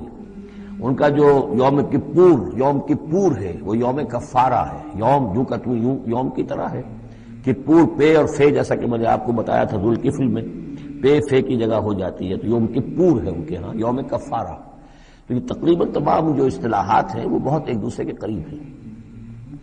تو اگر ایسا نہ ہوتا کہ اللہ تعالیٰ کچھ لوگوں کے ذریعے سے اس دنیا سے نیست و نابود کرتا رہتا، تو پھر تو یہ کہ کوئی عبادت گاہیں دنیا میں قائم ہی نہ رہتی۔ ظاہر بات ہے اپنے اپنے وقت میں یہ تمام عبادت گاہیں خدا واحد کی عبادت کے لیے بنائی گئی تھی، وہ مساجد اور مسجدیں یذکر فیہا اسم اللہ کثیرا، جن میں کہ اللہ تعالیٰ کا نام کثرت سے لیا جائے۔ وَلَيَنصُرَنَّ اللَّهُ مَن يَنصُرُهُ، یہ بہت اہم ہے، یہ آیت کا ٹکڑا، اور یہ ہر شخص کو یاد کر لینا چاہیے۔ لازماً اللہ مدد کرے گا ان کی جو اس کی مدد کرتے ہیں، اس میں زیادہ زور ہے وَلَيَنصُرَنَّ اللَّهُ، عربی زبان میں اس سے زیادہ تاکید کا اسلوب نہیں ہے. فعل مضارع سے پہلے لام زبر کے ساتھ، لام مفتوح، اور آخر میں نون مشدد تشدید کے ساتھ. افعلو یہ میں کروں گا، لافعلن میں لازماً کروں گا. یہ جو انداز ہے اس میں کوئی شک نہیں. وَلَيَنْصُرَنَّ اللَّهُ مَن يَنْصُرُهُ. لیکن دوسری بات یہ آئی کہ ظاہر بات ہے کہ یک طرفہ معاملہ نہیں ہے. تم اللہ کی مدد کرو گے تو اللہ تمہاری مدد کرے. تم اللہ کے باغیوں کے ساتھ دوستیوں کی پیگیں بڑھاؤ، اللہ کے دشمنوں کے ساتھ تمہاری جو ہے وفاداریاں ہوں، اور تم چاہو کہ اللہ تمہاری مدد کرے، یہ تو انہونی بات ہے. جیسے سورہ بقرہ میں ہم نے دیکھا تھا فاذکرونی اذکرکم، تم مجھے یاد رکھو میں تمہیں یاد رکھوں گا. اسی طرح وَلَيَنْصُرَنَّ اللَّهُ مَن يَنْصُرُهُ، لازماً اللہ مدد کرے گا ان کی. اسی سورہ مبارکہ میں ہم دیکھ چکے ہیں کہ اس کا یقین ہونا چاہیے بندہ مومن کو، اور یہ یقین اس کا بہت بڑا سہارا بنتا ہے، اس کے صبر کا اور ثبات کا اور استقامت کا. ورنہ یہ کہ اگر اس یقین، اس اللہ کی مدد کی امید کی رسی کو وہ کاٹ دے تو پھر اس کے لیے کوئی سہارا نہیں رہے گا. ان اللہ لقوی عزیز، اور پھر یہ کہ اللہ جو مدد کا وعدہ کر رہا ہے تو اللہ کوئی کمزور تو نہیں ہے، قوی ہے، زبردست ہے، توانا ہے، عزیز ہے، زبردست ہے. الذین ان مکناہم فی الارض، وہ لوگ کہ جنہیں اگر ہم زمین میں تمکن عطا کر دیں. یہ وہی لفظ ہے کذالک مکننا لیوسف، سورہ یوسف میں 2 مرتبہ ہم پڑھ چکے ہیں. الذین ان مکناہم فی الارض، وہ لوگ کہ جنہیں اگر ہم زمین میں تمکن، قدرت، طاقت، غلبہ، حکومت، استیلاء عطا کر دیں تو وہ کیا کریں گے؟ اقاموا الصلاۃ، پہلا کام ہے نماز قائم کریں گے. یہی کام حضور نے کیا، جاتے ہی سب سے پہلے جمعہ قائم کیا، اور پھر یہ کہ مسجد النبوی کی تعمیر کی، پہلا کام. وآتوا الزکوٰۃ، اور زکوٰۃ ادا کریں گے. آتوا الزکوٰۃ، اور دیں زکوٰۃ. اقاموا الصلاۃ وآتوا الزکوٰۃ، اور دیں گے وہ زکوٰۃ. اور یہ کہ زکوٰۃ کا نظام قائم کیا جائے تاکہ جو بھی معاشرے کے اندر پسماندہ طبقات ہیں، جن کے ہاں احتیاج ہے، ان کا بھی کفالت کا بندوبست. وامروا بالمعروف، اور وہ نیکی کا حکم دیں گے، ونہوا عن المنکر، اور بدی سے روکیں گے. وللہ عاقبۃ الامور، اور تمام معاملات کا بالکل آخری انجام تو ہے تو وہ تو ظاہر ہے کہ اللہ ہی کے ہاتھ میں ہے، اللہ کی قبضہ قدرت میں ہے. اس کو ہم یہ کہہ سکتے ہیں ایک اعتبار سے کہ گویا یہ نبی اکرم صلی اللہ علیہ وسلم کا مینیفیسٹو تھا. مینیفیسٹو ایک تو ہمارا آج کا تصور ہے کہ انتخابات میں جو پارٹیاں حصہ لیتی ہیں وہ اپنا اپنا پروگرام دیتی ہیں، لیکن اس سے علیحدہ کر دیجئے. لیکن چونکہ حضور، اگر یہ روایت صحیح ہے کہ یہ آیات نازل ہوئی ہیں جبکہ حضور تشریف لے جا رہے ہیں مکے سے مدینے کی طرف ہجرت کے سفر پر، تو اللہ کے علم میں ہے کہ اب آپ کا جو وہاں داخلہ ہونے والا ہے وہ تو ہوگا ایک بے تاج بادشاہ کی حیثیت سے. جاتے ہی آپ کو وہاں اللہ تعالیٰ کی طرف سے اختیار اور اقتدار مل جائے گا. تو جب یہ صورت ہوگی تو کیا کریں گے؟ ان کی پرائرٹیز کیا ہوں گی؟ تو جیسے کہ جب باتیں کہا کرتی ہیں کہ ہماری حکومت بنے گی تو ہم یہ کریں گے، تو گویا کہ یہ ہے وہ ہمیشہ کے لیے اہل ایمان کا جو سمجھیے کہ اللہ تعالیٰ کی طرف سے دیا ہوا ان کا مینیفیسٹو ہے. الذین ان مکناہم فی الارض اقاموا الصلاۃ وآتوا الزکوٰۃ وامروا بالمعروف ونہوا عن المنکر وللہ عاقبۃ الامور. یہ آیات خاص ہیں. اب دیکھیے پھر وہی جو مکی صورتوں کا مضمون ہوتا ہے بالکل انداز جو ہے وہ بدل جائے گا.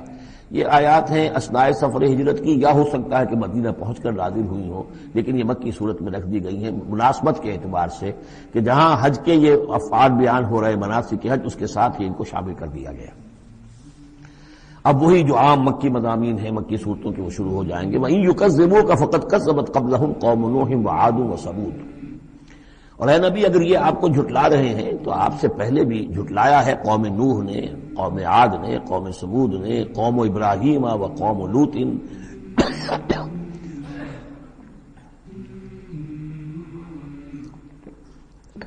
ابراہیم کی قوم نے اور لوط کی قوم نے، واصحاب مدین اور مدین والوں نے، وکذب موسیٰ اور موسیٰ کی بھی تکذیب کی گئی تھی. فاملیت للکافرین، تو میں نے کافروں کو کچھ ڈھیل دی، مہلت دی، ان کی رسی دراز کی. ثم اخذتهم، پھر میں نے ان کو پکڑ لیا. فکیف کان نکیر، تو میری پکڑ کیسی رہی، کیا حشر ہوا قوم نوح کا اور قوم ہود کا اور قوم صالح کا. ان تمام اقوام کے جو حالات ہیں وہ قرآن مجید میں بار بار آ چکے ہیں. فکأی من قریۃ اہلکناھا، تو کتنی ہی ایسی بستیاں ہیں، آبادیاں ہیں جن کو ہم نے ہلاک کیا. وہی ظالمۃ، اور ہلاک یوں ہی نہیں کر دیا، وہ ظالم تھی، گناہ گار تھی، ان میں گناہ اتنا پھیل گیا تھا، شرک اور کفر کا اتنا دور دورہ ہو گیا تھا کہ گویا کہ وہ ایسے ہی تھا جیسے انسانی جسم کا کوئی حصہ اگر گل جائے تو اس کو کاٹ دینے ہی میں عافیت ہے، ورنہ پورے جسم کے لیے وہ چیز جو ہے وہ مضر ہوگی۔ ایمپوٹیشن ہو جاتی ہے، ہاتھ کا، آرم کا ایمپوٹیشن ہو گیا، پیر کا ایمپوٹیشن کر دیا گیا کہ اتنا گل سڑ گیا ہے کہ یہاں سے متعفن مواد جو ہے اگر خون میں جذب ہو کر پورے جسم میں جائے گا تو پوری جان جو ہے اس کی ہلاکت کا اندیشہ ہے۔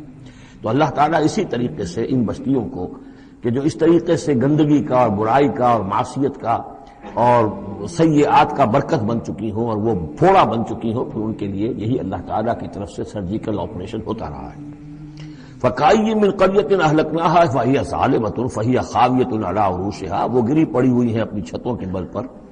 وَبِئْرٍ مُّعَطَّلَةٍ، کتنے ہی کنویں ہیں کہ جو اب بند پڑے ہوئے ہیں، بڑی محنت سے لوگوں نے اپنے اپنے زمانوں میں کھودے ہوں گے، ان سے پانی پینے والے لوگ ہوں گے یا جم گھٹے رہا کرتے ہوں گے لوگوں کے، اب معطل پڑے ہوئے ہیں۔ وَقَصْرٍ مَشِيدٍ، کتنے ہی محل ہیں جو ان میں بڑی گچکاری کی گئی ہے، بہت انہیں مضبوط بنایا گیا ہے۔ اب جاؤ الحمرا کو دیکھ لو، کبھی مسلمان حکومت کیا کرتے تھے، غرناطہ میں جاؤ اور دیکھو الحمرا محل کیسا ہے، جاؤ اور قرطبہ کی مسجد کو دیکھو کہ جہاں کوئی سجدہ کرنے والا نہیں ہے، کسی کو سجدے کی اجازت نہیں ہے۔ افلم یسیروا فی الارض، تو کیا یہ لوگ زمین میں گھومے پھرے نہیں ہیں؟ فتکون لہم قلوب یعقلون بہا، تو ہوتے ان کے دل جن سے یہ سمجھتے اور بات کو کی تہ تک پہنچتے۔ یہ جو لفظ قلب کے ساتھ عقل آیا ہے، اب اس کو اچھی طرح سمجھ لیجئے، چونکہ یہ بات میری تو آپ کے سامنے آ چکی ہے کہ میرے نزدیک انسان ایک مرکب وجود کا حامل ہے۔ اس کا ایک وجود حیوانی ہے، خالص حیوانی اور مکمل حیوان اور اعلیٰ ترین حیوان۔ انسان اعلیٰ ترین حیوان ہے، تمام حیوانوں میں سب سے افضل ہے، اور اس میں وہ ساری فیکلٹیز ہیں کہ جو حیوانات میں بھی ہوتی ہیں، لیکن اس کا ایک روحانی وجود ہے، وہ مکمل وجود ہے، انڈیپینڈنٹ ہے، بالکل اس حیوانی وجود سے ایک علیحدہ اور مستقل بذات وجود ہے۔ یہ دونوں کیسے جڑے ہوئے ہیں یہ ہم نہیں جانتے۔ وہ تو ہمیں یہ بھی معلوم نہیں کہ انسانی جسم میں جان کہاں ہے، کچھ پتہ نہیں، کہاں دل میں ہے کہیں ہے، تو دل تو بدل دیتے ہیں لوگ، پھر بھی وہ جان تو وہی کی وہی رہتی ہے۔ اب تو جو کچھ ہو رہا ہے آپ کو معلوم ہے، تو جان کہاں ہے، کس چیز سے متعلق، دماغ سے متعلق ہے، دل سے متعلق، کہاں سے متعلق؟ تو لائف ہی کو ہم نہیں جانتے، تو لائف سے آگے روح کا تعلق کس طور سے ہے ہم کیا جان سکتے ہیں؟ ہست رب الناس رابا جان الناس، اتصال بے تکیف بے قیاس، یہ متصل ہے، یہ جو روحانی وجود ہے اور حیوانی وجود ہے یہ متصل ہے، ملے ہوئے تو ہیں، لیکن یہ اتصال ایسا ہے بے تکیف بے قیاس، نہ اس کی کیفیت معلوم ہو سکتی ہے، نہ اس کو کسی اور چیز پر قیاس کیا جا سکتا ہے، لیکن ہے دو علیحدہ وجود۔ ایک وجود پہلے پیدا کیا گیا تھا، کما خلقناکم اول مرہ، دوسرا وجود اس عالم خلق کے اندر آتا ہے، اور ان میں سے ہر ایک کی، دونوں کی اپنی اپنی عقل ہے۔ روح کی اپنی عقل ہے، روح کی اپنی آنکھ ہے، روح کے اپنے کان ہیں، اور جسم کے حیوانی وجود کے اپنی آنکھیں ہیں، اپنے کان ہیں، اپنی عقل ہے۔ تو ان السمع والبصر والفؤاد، یہ حیوانی، یہ گویا کہ انسان کے جو حیوانی ذرائع علم ہے وہ یہ ہیں جن کے بارے میں گفتگو سورہ بنی اسرائیل کی اس آیت کے حوالے سے میں تفصیلاً کر چکا ہوں، ان السمع والبصر والفؤاد کل اولئک کان عنہ مسئولا۔ لیکن انسان کے اندر جو یہ روح ہے یہ دیکھتی بھی ہے، یہ سنتی بھی ہے، اس کے اپنے کان ہیں، وہ غیر مرئی کان ہیں، غیر مرئی آنکھیں ہیں، لیکن اس کی اپنی عقل ہے۔ اب یہاں دیکھیے یہ دونوں چیزیں واضح ہو جائیں گی۔ فَتَكُونَ لَهُمْ قُلُوبٌ يَعْقِلُونَ بِهَا، تو ہوتے ان کے دل کہ جن سے یہ بات سمجھتے، او آذان یسمعون بها، یا ہوتے کان جن سے یہ سنتے، فإنها لا تعمل ابصار ولكن تعمل قلوب التي في الصدور، اس لیے کہ آنکھیں اندھی نہیں ہوا کرتی، دل اندھے ہو جاتے ہیں جو سینوں کے اندر ہے۔ یہ کون سا اندھاپا ہے؟ ابو جہل اندھا تھا کس اعتبار سے؟ ابو لہب اندھا تھا کس اعتبار سے؟ ولید بن المغیرہ اندھا تھا کس اعتبار سے؟ ان کی آنکھیں تو اندھی نہیں تھی، ان کے دل اندھے ہو گئے تھے، ان کی روحیں اندھی ہو گئی تھی، ان کے اوپر اپنی دنیاوی اغراض، اپنی ضد، اپنی ہٹ دھرمی اور اپنے تکبر اور اپنے جو بھی ان کے اندر عصبیتیں تھیں، اس کی وجہ سے اس طریقے سے ان کے اوپر پٹیاں پڑ چکی تھی کہ وہ روح نہ دیکھتی تھی نہ سنتی تھی۔ یہ ہے اصل میں یہ معاملہ۔ فَإِنَّهَا لَا تَعْمَلْ أَبْصَارُ، ایک ہے آنکھیں اندھی، لیکن ہو سکتا ہے اس کا دل جو ہے وہ دوسروں سے کہیں زیادہ دیکھنے والا ہو، لیکن یہ کہ آنکھوں کا اندھا ہونا اتنا بڑی بات نہیں جتنا دل کا اندھا ہونا۔ فَلَمْ يَسِيرُوا فِي الْأَرْضِ فَتَكُونَ لَهُمْ قُلُوبٌ يَعْقِلُونَ بِهَا، تو کیا یہ زمین میں گھومے پھرے نہیں، پھر ہوتی ان کے دل کہ جن سے یہ بات کو سمجھتے، او آذان یسمعون بها، یا ہوتے کان، روح کے کان کہ جن سے یہ سنتے، دیدن دیگر آموز سنیدن دیگر آموز، اس لیے کہ ظاہر بات ہے بستیوں کو تو وہ دیکھتے تھے، کتا بھی دیکھ رہا ہے کہ کار آ رہی ہے، اسے بچنا ہے، وہ بھی اپنی جان بچاتا ہے، انسان نے بھی دیکھ لیا اور وہ بھی جان بچانے کے لیے ایک طرف ہو گیا، تو کوئی بڑا فرق نہیں۔ یہ حیوانی جو دیکھنا ہے وہ تو دیکھنا ہے، لیکن انسان کا دیکھنا کچھ اور ہے۔ فإنها لا تعمى الأبصار ولكن تعمى القلوب التي في الصدور، اس لیے کہ دل آنکھیں اندھے نہیں ہوا کرتی بلکہ دل اندھے ہو جاتے ہیں جو سینوں کے اندر ہے، اس لیے کہ روح کا مسکن قلب ہے، یہ ہم جانتے ہیں، روح کا مسکن قلب ہے، یہ ہم نہیں جانتے کہ کیسے کس طرح۔ بہرحال دل کو آپ اگر کہیں کاٹیں گے پیٹیں گے تو کہیں وہ آپ کو اس میں روح نظر نہیں آئے گی، وہ غیر مرئی شے ہے، لیکن تعلق اس کا جو ہے وہ قلب انسانی کے ساتھ ہے۔ وَيَسْتَعْجِلُونَكَ بِالْعَذَابِ وَلَن يُخْلِفَ اللَّهُ وَعْدَهُ، اور یہ لوگ جلدی مچا رہے ہیں نبی آپ سے عذاب کی، اور اللہ تعالیٰ اپنے وعدے کی ہرگز خلاف ورزی نہیں کرے گا۔ وہ عذاب آئے گا، کس شکل میں آئے گا ابھی اللہ تعالیٰ نے اس کو چھپا کر رکھا ہوا ہے، کب آئے گا وہ بھی اللہ نے چھپایا ہوا ہے۔ وَإِنْ أَدْرِي أَقَرِيبٌ أَمْ بَعِيدٌ مَا تُوعَدُونَ، یہ ہم سورہ انبیاء میں پڑھائے ہیں کہ میں نہیں جانتا ہے نبی، آپ کہہ دیجئے قُلْ إِنْ أَدْرِي أَقَرِيبٌ أَمْ بَعِيدٌ مَا تُوعَدُونَ، کہ جس چیز کا تم سے وعدہ کیا جا رہا ہے، جس چیز کی دھمکی دی جا رہی ہے وہ قریب آ چکی ہے یا دور ہے۔ وَإِنَّ يَوْمًا عِندَ رَبِّكَ كَأَلْفِ سَنَةٍ مِّمَّا تَعُدُّونَ، اور یقیناً ایک دن آپ کے رب کے نزدیک 1000 برس کا ہے اس حساب سے جو تم تعداد جانتے ہو۔ انسانی عام حساب سے جو 1000 برس ہے، دنیا کا ہمارا حساب سے وہ در حقیقت اللہ کا ایک دن ہے۔ یہ مضمون چونکہ قرآن مجید میں پھر سورہ سجدہ میں پھر آئے گا، 2 مرتبہ آیا، تو یہ مضمون یوں سمجھیے کہ یہ محکمات میں سے، یہ متشابہات میں سے نہیں ہے، بات بہت بالکل پختہ ہے، واضح ہے۔ يدبر الامر من السماء الى الارض ثم يعرج اليه في يوم كان مقداره 1000 سنة مما تعدون، تو اللہ تعالیٰ کی جو تدبیر امر ہے، وہی جو 3 کام ابتدائی جو شاہ ولی اللہ دہلوی رحمۃ اللہ علیہ کی تصنیف حجت اللہ البالغہ کے حوالے سے میں بتا چکا ہوں، ابداع، خلق اور تدبیر تیسرا کام ہے۔ اس تیسرے کام کے ضمن میں اللہ کا جو بھی ایک نقشہ بنتا ہے اس کی مشیت کا، وہ 1000 سال کا ہوتا ہے ہمارے حساب سے، اس کا ایک دن ہے، اس کی ایک پلاننگ ہو جاتی ہے، اس کے احکام جو ہے وہ فرشتوں کے حوالے کر دیے جاتے ہیں، اس کی پھر ایگزیکیوشن ہوتی ہے، تو 1000 برس کی پلاننگ ہے ہمارے حساب سے، اللہ کے ہاں وہ ایک دن ہے۔ وَكَأَيٍّ مِّن قَرْيَةٍ أَمْلَيْتُ لَهَا، اور کتنی ہی بستیاں ایسی ہوئی ہیں کہ جنہیں ہم نے ڈھیل دی تھی، وَهِيَ ظَالِمَةٌ، لیکن وہ تھیں گناہگار، ثُمَّ أَخَذْتُهَا، پھر میں نے ان کو پکڑ لیا، وَإِلَيَّ الْمَصِيرُ، اور میری ہی طرف لوٹ کر آنا ہے۔ قُلْ يَا أَيُّهَا النَّاسُ إِنَّمَا أَنَا لَكُمْ نَذِيرٌ مُّبِينٌ، کہہ دیجئے اے نبی، اے لوگو، میں ہوں ایک خبردار کرنے والا، صاف صاف تمہارے لیے ایک خبردار کرنے والا آیا ہوں، ڈرانے والا آیا ہوں، بتا دینے والا ہوں کہ یہ مراحل زندگی کے آنے والے ہیں۔ فالذین آمنوا وعملوا الصالحات، جو لوگ ایمان لائیں اور نیک عمل کریں، لہم مغفرۃ ورزق کریم، ان کے لیے اللہ کی طرف سے مغفرت ہے، یہ میں بشارت دے رہا ہوں، اور رزق کریم، اور بہت ہی باعزت روزی ملے گی۔ والذین سعوا فی آیاتنا معاجزین، اور جو لوگ ہماری آیات کے بارے میں تگ و دو کریں گے کہ انہیں کسی طریقے سے فیل کر دیں، ناکام کر دیں، غیر مؤثر کر دیں، ان آیات کو پھیلنے نہ دیں، اولئک اصحاب الجحیم، تو یہ وہ لوگ ہیں کہ جہنم والے ہیں۔ وما ارسلنا من قبل کا، یہ کافی مشکل آیت ہے قرآن مجید کی جو اگلی آ رہی ہے، اور اس میں کافی قیل و قال ہے۔ وما ارسلنا من قبلک من رسول ولا نبی الا اذا تمنى القى الشیطان فی امنیته، اور نہیں بھیجا ہم نے آپ سے پہلے بھی کوئی رسول، اے نبی صلی اللہ علیہ وسلم، نہ کوئی رسول نہ نبی، الا اذا تمنا، مگر یہ کہ جب اس نے خود کوئی خیال باندھا، کوئی پلاننگ کی، کوئی نقشہ بنایا اپنے کام کا۔ ایک تو یہ کہ اللہ کی طرف سے ہدایت آ رہی کہ اب یہ کیجئے، اب یہ کیجئے، اب یہ کیجئے، ظاہر بات ہے کہ اس میں تو کسی خطا کا کوئی امکان ہی نہیں، وہی چاہے وہ وہی جلی ہو اور چاہے وہی خفی ہو، نبی کے لیے وہی جلی وہی خفی دونوں محفوظ ہیں۔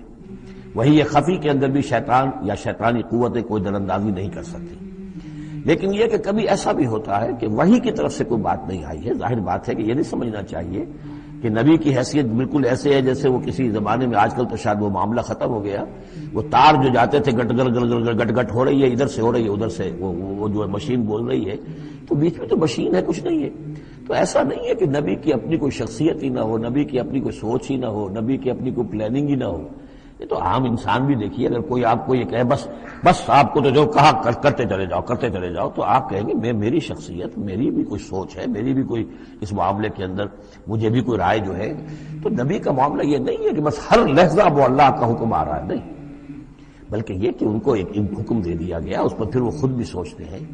تبلیغ کیجئے، جیسے حکم آیا انذر عشیرتک الاقربین، اب اپنے قریبی رشتہ داروں کو خبردار کیجیے۔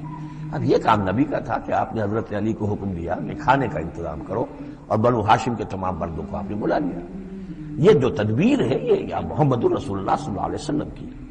ان تدبیروں میں ایسا ہو سکتا ہے کہ کسی وقت کوئی خطا ہو جائے، کسی وقت کوئی بات جو ہے غلط بھی ہو جائے، یہ بات چونکہ اس کا ذاتی اجتہاد ہے۔ چنانچہ صحابہ کرام بھی یہ کرتے تھے۔ غزوہ بدر میں حضور نے جہاں حکم دیا تھا کیمپ لگانے کا، تو وہ جا کر بعض صحابہ پہنچ گئے کہ حضور دیکھیے اگر تو یہ وحی کے حکم کے تحت ہے، جو اللہ کا حکم ہے کہ یہاں کیمپ ہمارا ہونا چاہیے، سر تسلیم خم ہے۔ اگر یہ آپ کی ذاتی رائے ہے تو پھر ذرا اگر آپ اجازت دیں تو ہم کچھ اپنی رائے بھی پیش کریں۔ آپ نے فرمایا ہاں کہو۔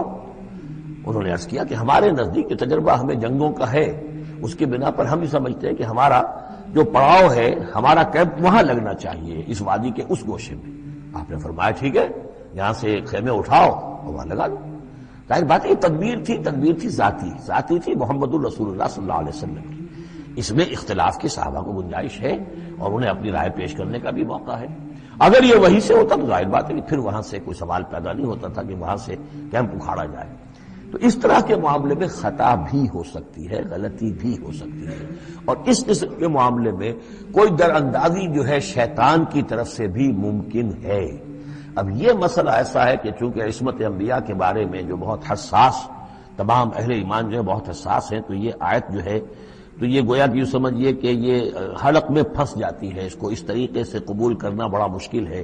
تو تعویلیں بڑی دور راسکار بھی کی گئی ہیں، لیکن میرے نزدیک اس کی بالکل سیدھی سی بات ہے۔ یہاں تک کہ میں آپ کو واقعہ بتا چکا ہوں تعبیر نخل کا، کہ حضور نے مدینے میں جا کر کہا کہ یہ آرٹیفیشل پالینیشن وغیرہ کے لیے تم جو قریب کر دیتے ہو کھجور کے نر اور مادہ پھولوں کو قریب لے آتے ہو تاکہ فرٹیلائزیشن زیادہ ہو جائے اور پھر یہ کہ پھل زیادہ ہو جائے، نہ کرو تو کیا ہے، آپ کے بس یہ کہنے سے صحابہ نے نہیں کیا، لیکن یہ کہ فصل کم ہو گئی۔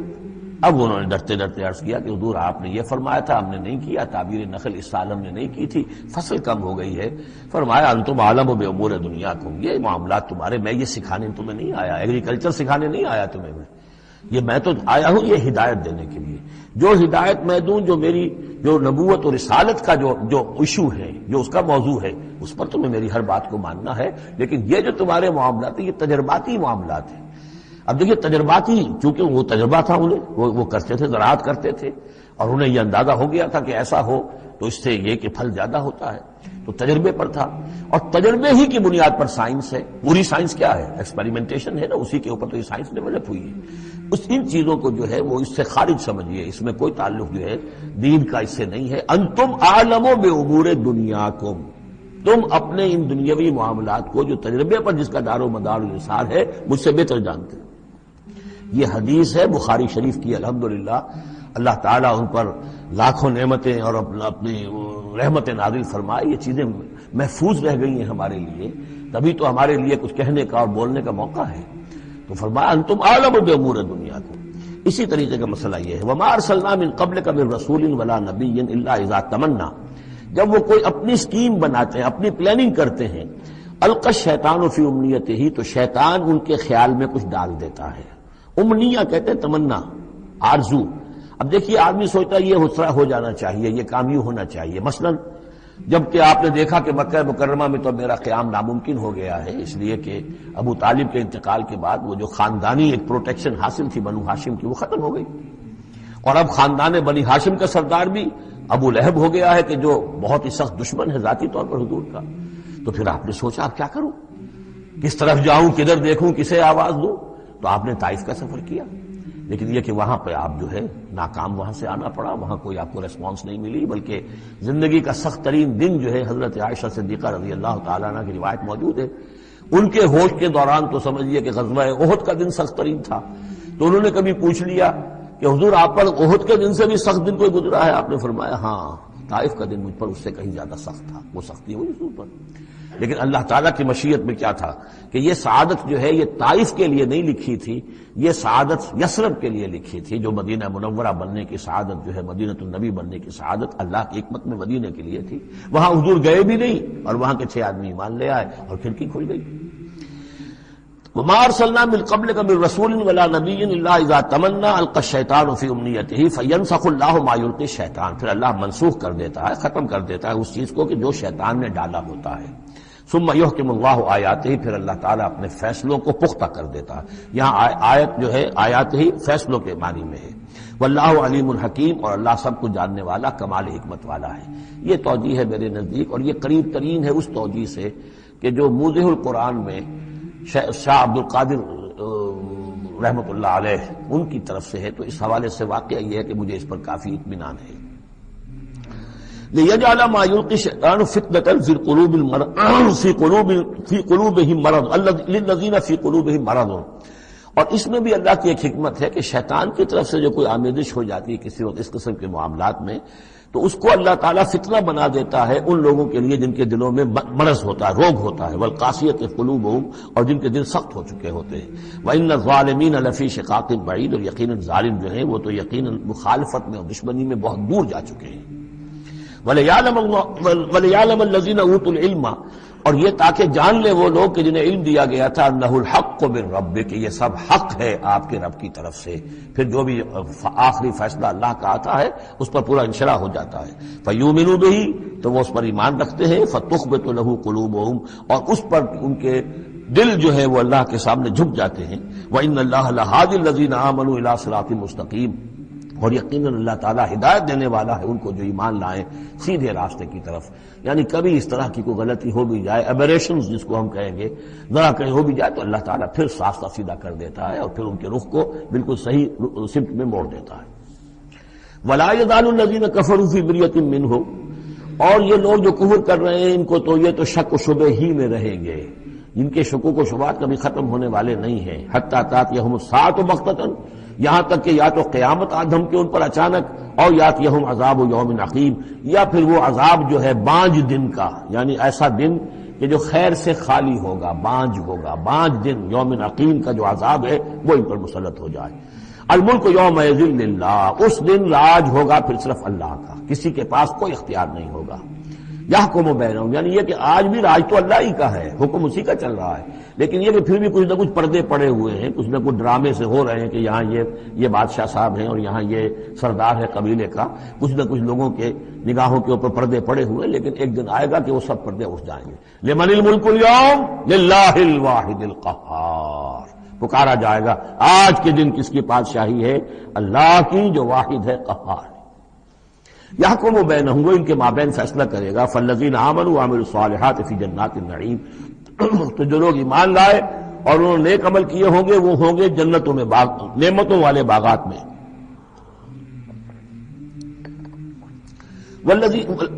والذین کفروا وکذبوا بآیاتنا، اور وہ لوگ کہ جو کفر کی روش اختیار کریں اور ہماری آیت کو جھٹلائیں، فاولئک لہم عذاب مہین، تو ان کے لیے ہوگا اہانت آمیز رسوا کن عذاب۔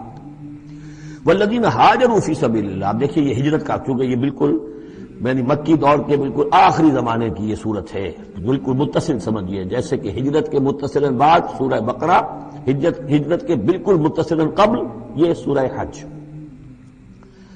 والذین ہاجروا فی سبیل اللہ ثم قتلوا، اور وہ لوگ جنہوں نے ہجرت کی اللہ کی راہ میں، پھر خواہ وہ قتل ہو گئے اور ماتو، یا یہ کہ اپنی طبعی موت مر گئے، لَيَرْزُقَنَّهُمُ اللَّهُ رِزْقًا حَسَنًا، دونوں صورتوں میں اللہ تعالیٰ ان کو لازماً بہت رزق حسن عطا فرمائے گا۔ وَإِنَّ اللَّهَ لَهُوَ خَيْرُ الرَّازِقِينَ، اور یقیناً اللہ ہی ہے بہترین رزق دینے والا۔ لَيُدْخِلَنَّهُمْ مُدْخَلًا يَرْضَوْنَ، اور وہ لازماً داخل کرے گا انہیں ان جگہ، ان مقامات پر کہ جن سے وہ راضی ہو جائیں گے۔ وَإِنَّ اللَّهَ لَعَلِيمٌ حَلِيمٌ، اللہ تعالیٰ یقیناً علیم ہے، سب کچھ جاننے والا، اور حلیم ہے، تحمل والا ہے۔ ذَلِكَ وَمَنْ عَاقَبَ بِمِثْلِ مَا عُوقِبَ بِهِ، یہ تو ہے ہی، اور یہ کہ جو شخص زیادتی کرے، جس نے بدلہ لیا بِمِثْلِ مَا عُوقِبَ بِهِ، جیسا کہ اس پر زیادتی کی گئی تھی، جیسا کہ اس پر ظلم کیا گیا تھا، ثُمَّ بُغِيَ عَلَيْهِ، پھر اس پر مزید زیادتی کی جائے، لَيَنْصُرَنَّهُ اللَّهُ، اللہ تعالیٰ اس کی لازماً مدد کریں گے۔ یعنی جو زیادتیاں ہو چکی ہیں مسلمانوں پر، اب ان کا حق ہے کہ ان کا بدلہ لیں، پھر اگر ان کی طرف سے اضافی زیادتی اور ہوگی تو پھر اللہ تعالیٰ کی طرف سے ان کی مدد کا پختہ وعدہ ہے۔ ان اللہ لعفو غفور، یقیناً اللہ تعالیٰ عفو اور غفور ہے، معاف فرمانے والا، درگزر کرنے والا ہے۔ ذالک بان اللہ یولج اللیل فی النہار، اور یہ اس لیے ہے یعنی یہ کہ اللہ تعالیٰ کا پورا یہ نظام کائنات کا اسی طرح چل رہا ہے، اسی عدل پر، انصاف پر.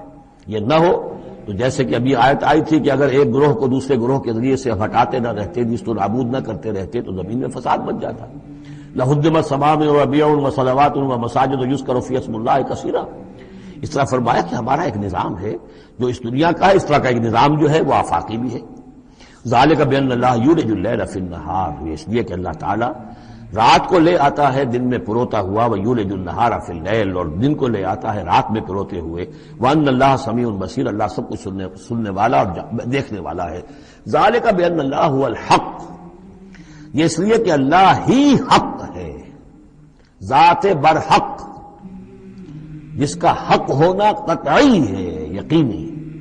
وانما يدعون من دونه هو الباطل، اور جس کو وہ پکار رہے ہیں اس کے سوا وہ سب باطل ہے، آدر ہوا ہے، ان کی کوئی حیثیت نہیں. وان اللہ هو العلی الکبیر، اور یہ کہ یقیناً اللہ تعالیٰ ہی ہے سب سے بلند و بالا اور سب سے بڑا. الم تر ان اللہ انزل من السماء ماء، کیا تم نے دیکھا نہیں کہ اللہ نے اتارا آسمان سے پانی. فتصبح الارض مخضرا، تو زمین سبز ہو جاتی ہے، سرسبزی شادابی نظر آتی ہے. ان اللہ لطیف خبیر، یقیناً اللہ تعالیٰ بڑی ہی خفیہ تدبیریں کرنے والا اور ہر شے سے باخبر ہے. باریک بین بھی اس کے معنی ہے لطیف کے، اور خفیہ تدبیر کرنے والا. لہو ما فی السماوات و ما فی الارض، جو کچھ آسمانوں میں ہے وہ بھی اسی کا ہے، اور جو کچھ زمین میں ہے وہ بھی اسی کا ہے. وان اللہ لہو الغنی الحمید، اور یقیناً اللہ تعالیٰ الغنی ہے، یعنی اسے کوئی احتیاج نہیں. الحمید ہے، اپنی ذات میں خود محمود ہے، ستودہ صفات ہے، اسے کسی حمد کی ضرورت نہیں. الم تر ان اللہ سخر لکم ما فی الارض والفلک تجری فی البحر بامرہ، کیا تم نے دیکھا نہیں کہ اللہ تعالیٰ نے تمہارے لیے مسخر کر دیا ہے، تمہاری خدمت گزاری میں، تمہاری ضروریات کی بہم رسانی میں لگا دیا ہے ان سب چیزوں کو جو زمین میں ہے. والفلک، اور کشتی کو، تجری فی البحر بامرہ، جو چلتی ہے سمندر میں اور دریا میں اس کے حکم سے. ویمسک السماء ان تقع علی الارض، اور وہی ہے جو تھامے ہوئے آسمان کو کہ وہ گر نہ جائے زمین پر، الا باذنہ، مگر اس کے حکم سے. ان اللہ بالناس لرؤوف الرحیم، یقیناً اللہ تعالیٰ انسانوں کے حق میں بہت ہی شفیق ہے، نرمی کرنے والا ہے اور مہربان ہے. وہو الذی احیاکم، وہی ہے جس نے تمہیں زندہ کیا، یعنی پہلے تم مردہ تھے. یہ سورہ بقرہ میں بھی آیت آپ دیکھ چکے ہیں، بالکل اس کے ہم وزن آ رہی ہے. کیف تکفرون باللہ وکنتم امواتا فاحیاکم ثم یمیتکم ثم یحییکم ثم الیہ ترجعون. اب یہاں صرف یہ کہ کنتم امواتا کے الفاظ کو دوبارہ نہیں لائے. هو الذی احیاکم ثم یمیتکم ثم یحییکم، تم مردہ تھے پھر تمہیں زندہ کیا، پھر تمہیں موت دے گا، پھر زندہ کرے گا. مردہ تھے یعنی یہ ہمارا وہ دور ہے جبکہ روحانی عالم ارواح میں ہم سے عہد لینے کے بعد ہمیں سلا دیا گیا، الست بربکم. اس کے بعد کسی کولڈ سٹوریج کے اندر تمام ارواح کو رکھ دیا گیا. وہ ہماری پہلی موت تھی، پہلی نیند تھی جو ہم سوئے رہے. اس کے بعد جاگے ہیں تو اس عالم خلق کے اندر کسی رحم مادر کے اندر وہ روح جو ہے وہ لا کر ایک جنین کے ساتھ جوڑ دی گئی. یہ ہمارا احیاء اول ہو گیا. اس کے بعد پھر یہاں ہم رہیں گے تو یہ زندگی ہے دوسری، اور اس کے بعد جب موت ہوگی تو احیاء یہ اماتہ ثانی ہو جائے گا. پھر اللہ اٹھائے گا بعد بعد الموت، وہ احیاء ثانی ہو جائے گا. یہ سورہ غافر میں مضمون آئے گا، اس کا کلائمیکس جو ہے سورہ غافر میں ہے. وَهُوَ الَّذِي أَحْيَاكُمْ ثُمَّ يُمِيتُكُمْ ثُمَّ يُحْيِيكُمْ إِنَّ الْإِنسَانَ لَكَفُورٌ، یقیناً انسان جو ہے وہ ناشکرا ہے. لِكُلِّ أُمَّةٍ جَعَلْنَا مَنْسَكًا هُمْ نَاسِكُوهُ، ہم نے ہر امت کے لیے ان کے قربانی کے طریقے، طور طریقے، عبادات کے آداب ہم نے مقرر کر دیے ہیں جو اس کی پیروی کرتے ہیں. فَلَا يُنَازِعُنَّكَ فِي الْأَمْرِ، تو انہیں آپ سے جھگڑنا نہیں چاہیے. یعنی یہ کہ اگر یہود کے ہاں کوئی اور طریقے تھے قربانی کے تو، اور یہاں بنی اسماعیل کے لیے ہم نے کچھ اور مقرر کیے، مسلمانوں کو اب کچھ اور طریقے ہم بتا رہے ہیں، تو اس میں کوئی حرج نہیں ہے، اس میں جھگڑنے کی ضرورت بات نہیں. یہ پہلے پڑھ چکے ہیں اسی صورت میں کہ ہم نے ہر امت کے لیے منسک مقرر کیے ہیں. وَلِكُلِّ أُمَّةٍ جَعَلْنَا مَنْسَكًا لِيَذْكُرُوا اسْمَ اللَّهِ عَلَىٰ مَا رَزَقَهُم مِّن بَهِيمَةِ الْأَنْعَامِ فَإِلَٰهُكُمْ إِلَٰهٌ وَاحِدٌ فَلَهُ أَسْلِمُوا وَبَشِّرِ الْمُخْبِتِينَ. تو ہر قوم کے لیے، ہر امت کے لیے اللہ تعالیٰ نے قربانی کے قواعد و ضوابط بنائے، تو وہ اس کی پیروی کرتے ہیں. فَلَا يُنَازِعُنَّكَ فِي الْأَمْرِ، تو انہیں جھگڑنا نہیں چاہیے نبی آپ سے اس معاملے میں. وَادْعُ إِلَىٰ رَبِّكَ، اور اپنے رب کی طرف آپ بلاتے رہیے. إِنَّكَ لَعَلَىٰ هُدًى مُسْتَقِيمٍ، یقیناً آپ تو ہدایت کے، سیدھی ہدایت کے راستے پر ہیں. وَإِن جَادَلُوكَ، اور اگر یہ آپ سے جھگڑے، فَقُلْ اللَّهُ أَعْلَمُ بِمَا تَعْمَلُونَ، تو کہیے بھئی اللہ کو بہتر معلوم ہے جو آپ کر رہے ہیں. میں جو سمجھتا ہوں حق ہے، جو حق میرے پاس آئے میں اس کی پیروی کر رہا ہوں.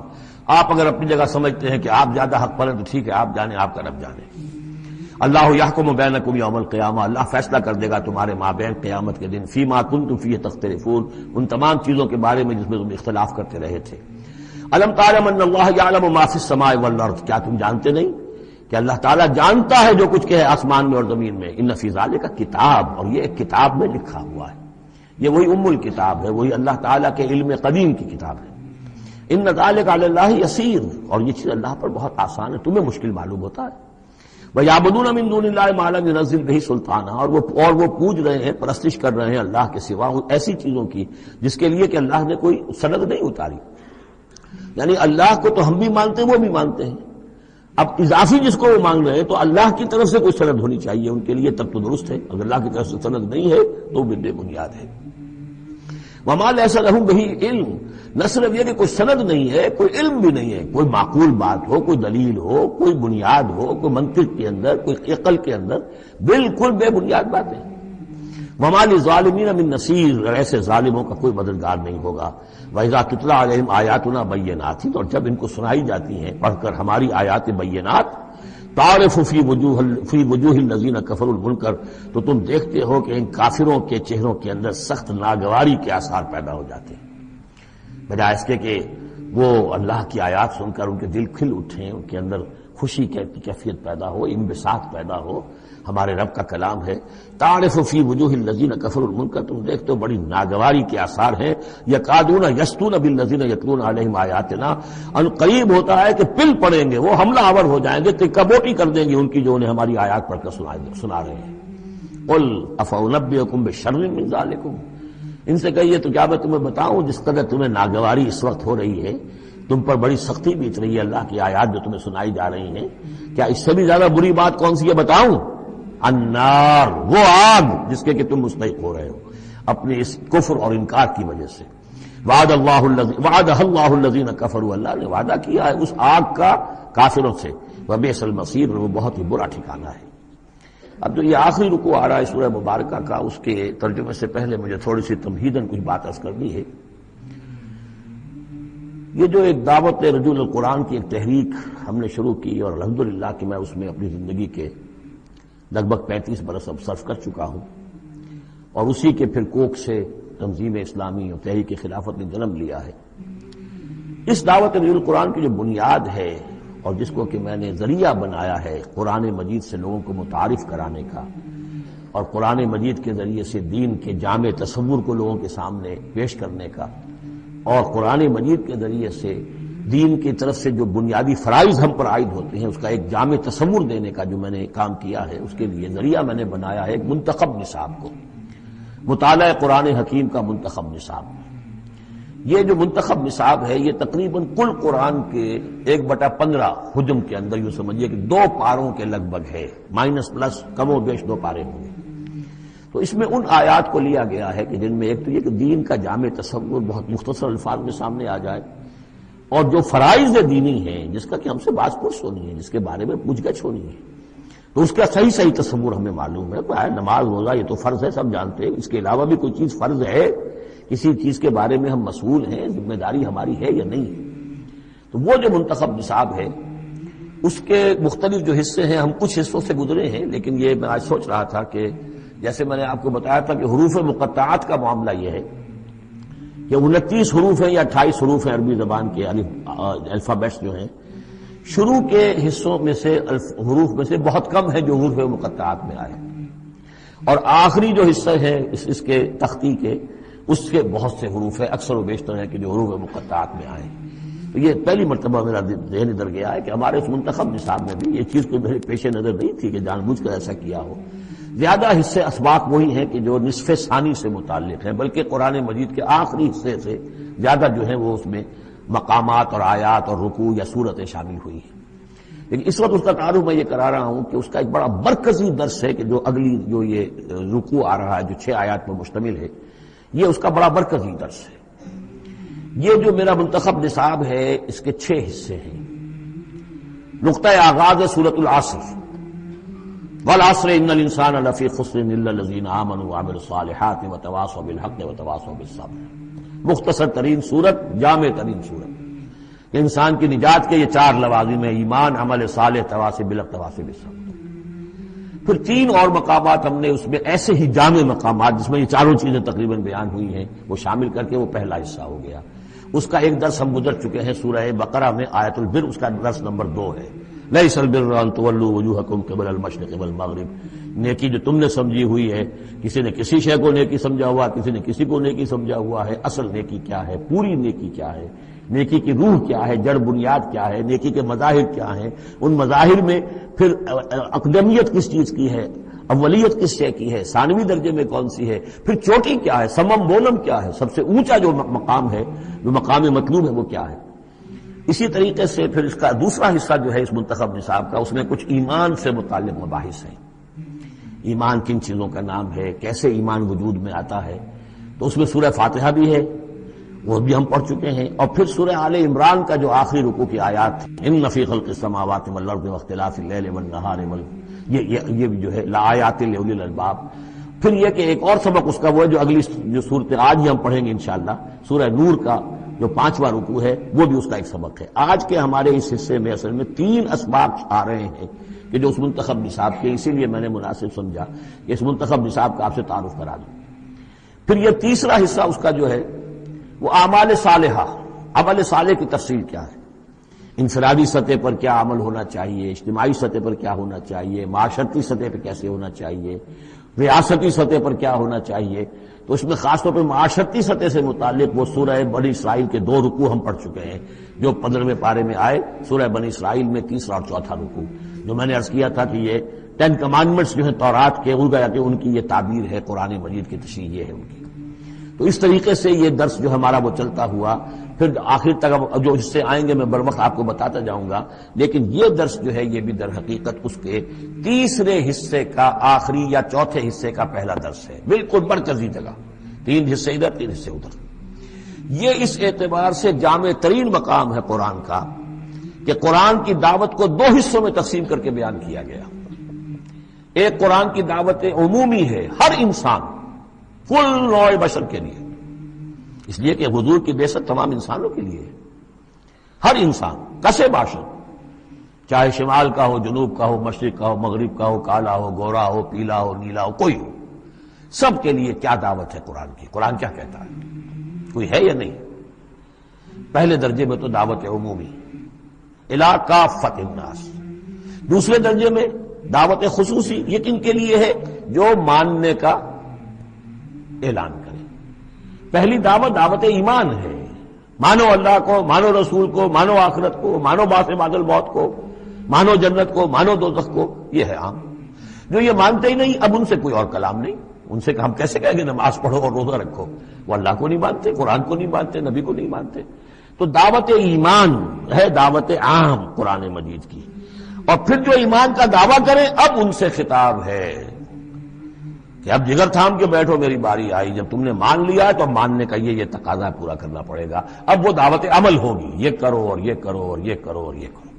تو دعوت ایمان یہاں پر اور پھر دعوت عمل، ان کو علیحدہ علیحدہ سے جو ہے اللہ تعالیٰ نے ان 6 آیات کے اندر بیان کر دیا. یا ایھا الناس، اب دیکھیے دعوت عمومی کا خطاب ہے، یا ایھا الناس. 4 آیتوں اس کے تابع ہیں اور آخری 2 آیتوں میں پھر آئے گا یا ایھا الذین آمنوا. پھر وہ اہل ایمان سے جو ایمان کا دعویٰ کرے مان لیں کہ ہاں ہم نے مانا. یا ایھا الناس ضرب مثل فاستمعوا لہ، ایک مثال بیان کی جاتی ہے، ذرا توجہ سے سنو.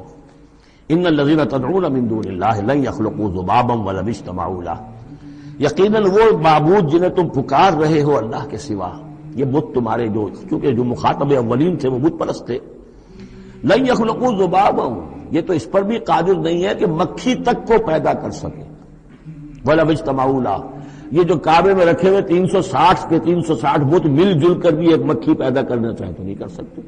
سامنے کی بات تھی، تو صرف شعور دلانا تھا. جیسے حضرت ابراہیم نے بھی ان بتوں کو توڑ کے ذرا انہیں آمادہ کر دیا ایک دفعہ کہ وہ اپنے گریبانوں میں جھانکیں ضرور، ایک دفعہ حقیقت ان پر منکشف ہو گئی.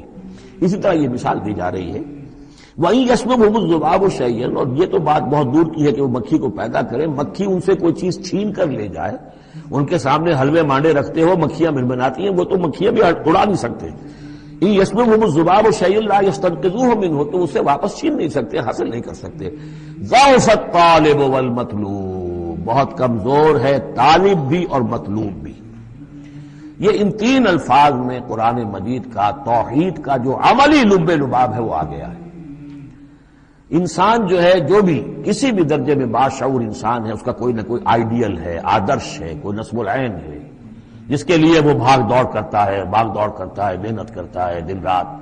تو ظاہر بات ہے کہ وہ آئیڈیل گھٹیا ہوگا تو انسان بھی گھٹیا ہوگا، آئیڈیل اونچا ہوگا تو انسان بھی اونچا ہوگا. یہ دونوں چیزیں جو ہے کورسپونڈنگ جائیں گی. اگر آپ کا مقصود ہی پست ہے تو ظاہر بات ہے آپ کی اپنی شخصیت بھی بڑی پست ڈیولپ ہوگی. مقصود اونچا ہو، بلند. لیکن فرمایا ان کا تو جو مطلوب ہے وہ بھی ضعیف، تو طالب تو اور بھی ضعیف ہوئے. جن کا مطلوب وہ بنے ہوئے ہیں کہ جو مکھی تک نہیں اڑا سکتے، تو طالبوں کا کیا حال ہوگا؟ قیاس کن سے گلستان من بہار مرا. لیکن یہ وہی مضمون ہے جو سورہ بقرہ میں آ چکا ہے. وَمِنَ النَّاسِ مَن يَتَّخِذُ مِن دُونِ اللَّهِ أَندَادًا يُحِبُّونَهُمْ كَحُبِّ اللَّهِ. لوگوں میں سے کچھ ایسے ہیں جو اللہ کے مد مقابل بنا کر کچھ اور چیزوں سے محبت شروع کر دیتے جیسے کہ اللہ سے محبت کرنی چاہیے تھی. اصل میں تو انسان کو بنایا گیا کہ لا محبوب الا اللہ، لا مقصود الا اللہ، لا مطلوب الا اللہ. مطلوب اللہ کے سوا کوئی نہ رہے، باقی ذرائع ہیں. زندہ رہنے کے لیے روٹی کھانی ہے، محنت کرنی ہے، ہل چلانا ہے، ذرائع ہے، مطلوب نہیں ہے. نہ کھیتی مطلوب ہے، نہ دکان مطلوب ہے، نہ پروفیشن مطلوب ہے، نہ ڈاکٹری، نہ انجینئرنگ، کوئی شے مطلوب نہیں. نہ دنیا مطلوب ہے، نہ اولاد مطلوب ہے. مطلوب صرف اللہ. یہ ہے توحید کا لب لباب. لا مطلوب الا اللہ، لا مقصود الا اللہ، لا محبوب الا اللہ. لیکن جو لوگ یہاں تک نہیں پہنچ سکتے، جیسے جس شخص کو بہت سخت بھوک لگی ہو، اگر اچھی چیز کھانے کو نہیں ملے گی تو برے میں بھی منہ مارے گا. اگر ان کا ذہن وہاں تک نہیں پہنچا، اگر ان کے ذہن کی پستی کا یہ عالم ہے کہ اللہ کی معرفت حاصل نہیں کر سکے، اللہ ان کا محبوب اور مطلوب و مقصود اصلی نہ بن سکا، تو کسی اور کو اللہ کی جگہ رکھ کر اور وہ پوجنا شروع کر دیتے ہیں. کوئی آئیڈیلی ہے، کوئی وطن ہے، کوئی قوم ہے، اور کچھ نہیں تو میرا اپنا نفس ہے، اپنے ہی حسن کا دیوانہ بنا پھرتا ہوں، اپنی ہی حریم ذات کے گرد طواف ہو رہا ہے. ضعف الطالب والمطلوب ما قدر اللہ حق قدرہ. یہ اللہ کی قدر نہ کر سکے، اللہ کا اندازہ نہ کر سکے، معرفت حاصل نہ کر سکے اللہ کی جیسے کہ اس کے معرفت کا حق تھا. اللہ کو پہچان لیتے تو کسی اور سے کاہے کو لو لگاتے. حسین ترین کو اگر دیکھ لیں گے تو کمتر کو کون پھر پوچھے گا؟ تو دیکھ نہیں پائے ہیں. جلال خداوندی کا کوئی نقشہ ان کے سامنے، جلال و جمال و کمال خداوندی کی کوئی جھلک نہیں دیکھ پائے، لہذا وہ عاشق بنے پھر رہے دنیا کے عروس ہزار داماد کے. ما قدر اللہ کا قدر ہی، ان اللہ لقوی عزیز. یقینا اللہ تعالیٰ قوی ہے، توانا ہے، طاقت والا ہے اور زبردست ہے. اللہ یصطفی من الملائکۃ رسلا ومن الناس. دو آیتوں میں تو بات آ گئی توحید اور شرک کی، اب ایک آیت میں رسالت. اللہ چن لیتا ہے فرشتوں میں سے بھی اپنے پیغامبر اور انسانوں میں سے بھی. ان اللہ سمیع بصیر، اللہ سمیع اور بصیر ہے. ادھر سے چن لیا جبرائیل کو اور اپنی وحی دے دی، ادھر سے چن لیا محمد کو صلی اللہ علیہ وسلم اور جبریل سے کہا کہ محمد کو پہنچا دو تاکہ محمد اپنے ابنائے نو کو، انسانوں کو لوگ پہنچا دیں. تو یہ گویا کہ دو لنکس ہیں، ایک فرشتہ رسول ملک، ایک رسول بشر جبرائیل اور محمد صلی اللہ علیہ وسلم. ان اللہ سمیع بصیر، اللہ تعالیٰ سب کو سننے والا اور دیکھنے والا ہے. یعلم ما بین ایدیہم وما خلفہم، وہ جانتا ہے جو کچھ ان کے سامنے ہے، جو کچھ ان کے پیچھے ہے. وإلی اللہ ترجع الامور، اور پھر تمام معاملات اللہ ہی کی طرف لوٹا دیے جائیں گے. یہ آخرت آ گئی. توحید، رسالت، آخرت، یہ ہے ثلاثی، یہ امور ثلاثہ ہے جن پر ایمان کی دعوت. اور یہ دعوت ہے یا ایھا الناس، اے بنی نوع آدم، اے انسانوں. اب بات ہے دوسرے مرحلے پر، جنہوں نے کہا اچھا جی ہم نے مانا اللہ کو، مانا رسول کو، مانا ہم نے آخرت کو، بعث بعد الموت کو، ہم تسلیم کرتے ہیں انا للہ و انا الیہ راجعون. تو اب ہے عمل کا مرحلہ. یا ایھا الذین آمنوا، اے وہ لوگوں جو ایمان کا دعویٰ کر رہے ہو، اقرار کر رہے ہو. اب بات بدل گئی. اب دیکھیے فعل امر آ رہے ہیں. پہلے میں فعل امر کوئی تھا ہی نہیں، سوائے اس کے کہ ضرب مثلا فاستمعوا لہ، بس وہ ایک فعل امر آیا تو ذرا بات توجہ سے سنو، باقی کچھ نہیں. حقائق بیان کر دیے، توحید، رسالت، معاد. اب جو لوگ ان کو مانتے ہیں، یا ایھا الذین آمنوا ارکعوا واسجدوا واعبدوا ربکم وافعلوا الخیر لعلکم تفلحون، اے ایمان کے دعوے دارو رکوع کرو، جھکو اللہ کے سامنے، واسجدوا اور جھکو، پروسٹریٹ بیفور ہم، اس کے سامنے سر سجود ہو جاؤ، وَاعْبُدُوا رَبَّكُمْ، اور اپنے رب کی بندگی، مکمل بندگی، ٹوٹل بندگی، اس کی پرستش ہی پرستش نہیں، بندگی بھی، زندگی آمد برائے بندگی، زندگی بے بندگی شرمندگی، وَافْعَلُوا الْخَيْرَ، اور نیک کام کرو، بھلے کام کرو۔ اب بھلا کام کون سا رہ گیا؟ وَاعْبُدُوا میں تو سب کچھ آ گیا، بھلا کام کیا ہے؟ عبادت میں تو جو اللہ نے حکم دیا وہ ہم نے کر دیا، ہم نے بندگی کا حق ادا کر دیا۔ اب فعل خیر کیا ہے؟ وہ یہ ہے کہ خدمت خلق میں اپنے آپ کو لگا دو، اور خدمت خلق صرف یہ نہیں ہے کہ بھوکے کو کھانا کھلا دیا جائے، یہ بھی خدمت خلق ہے۔ سب سے بڑی خدمت خلق کیا ہے؟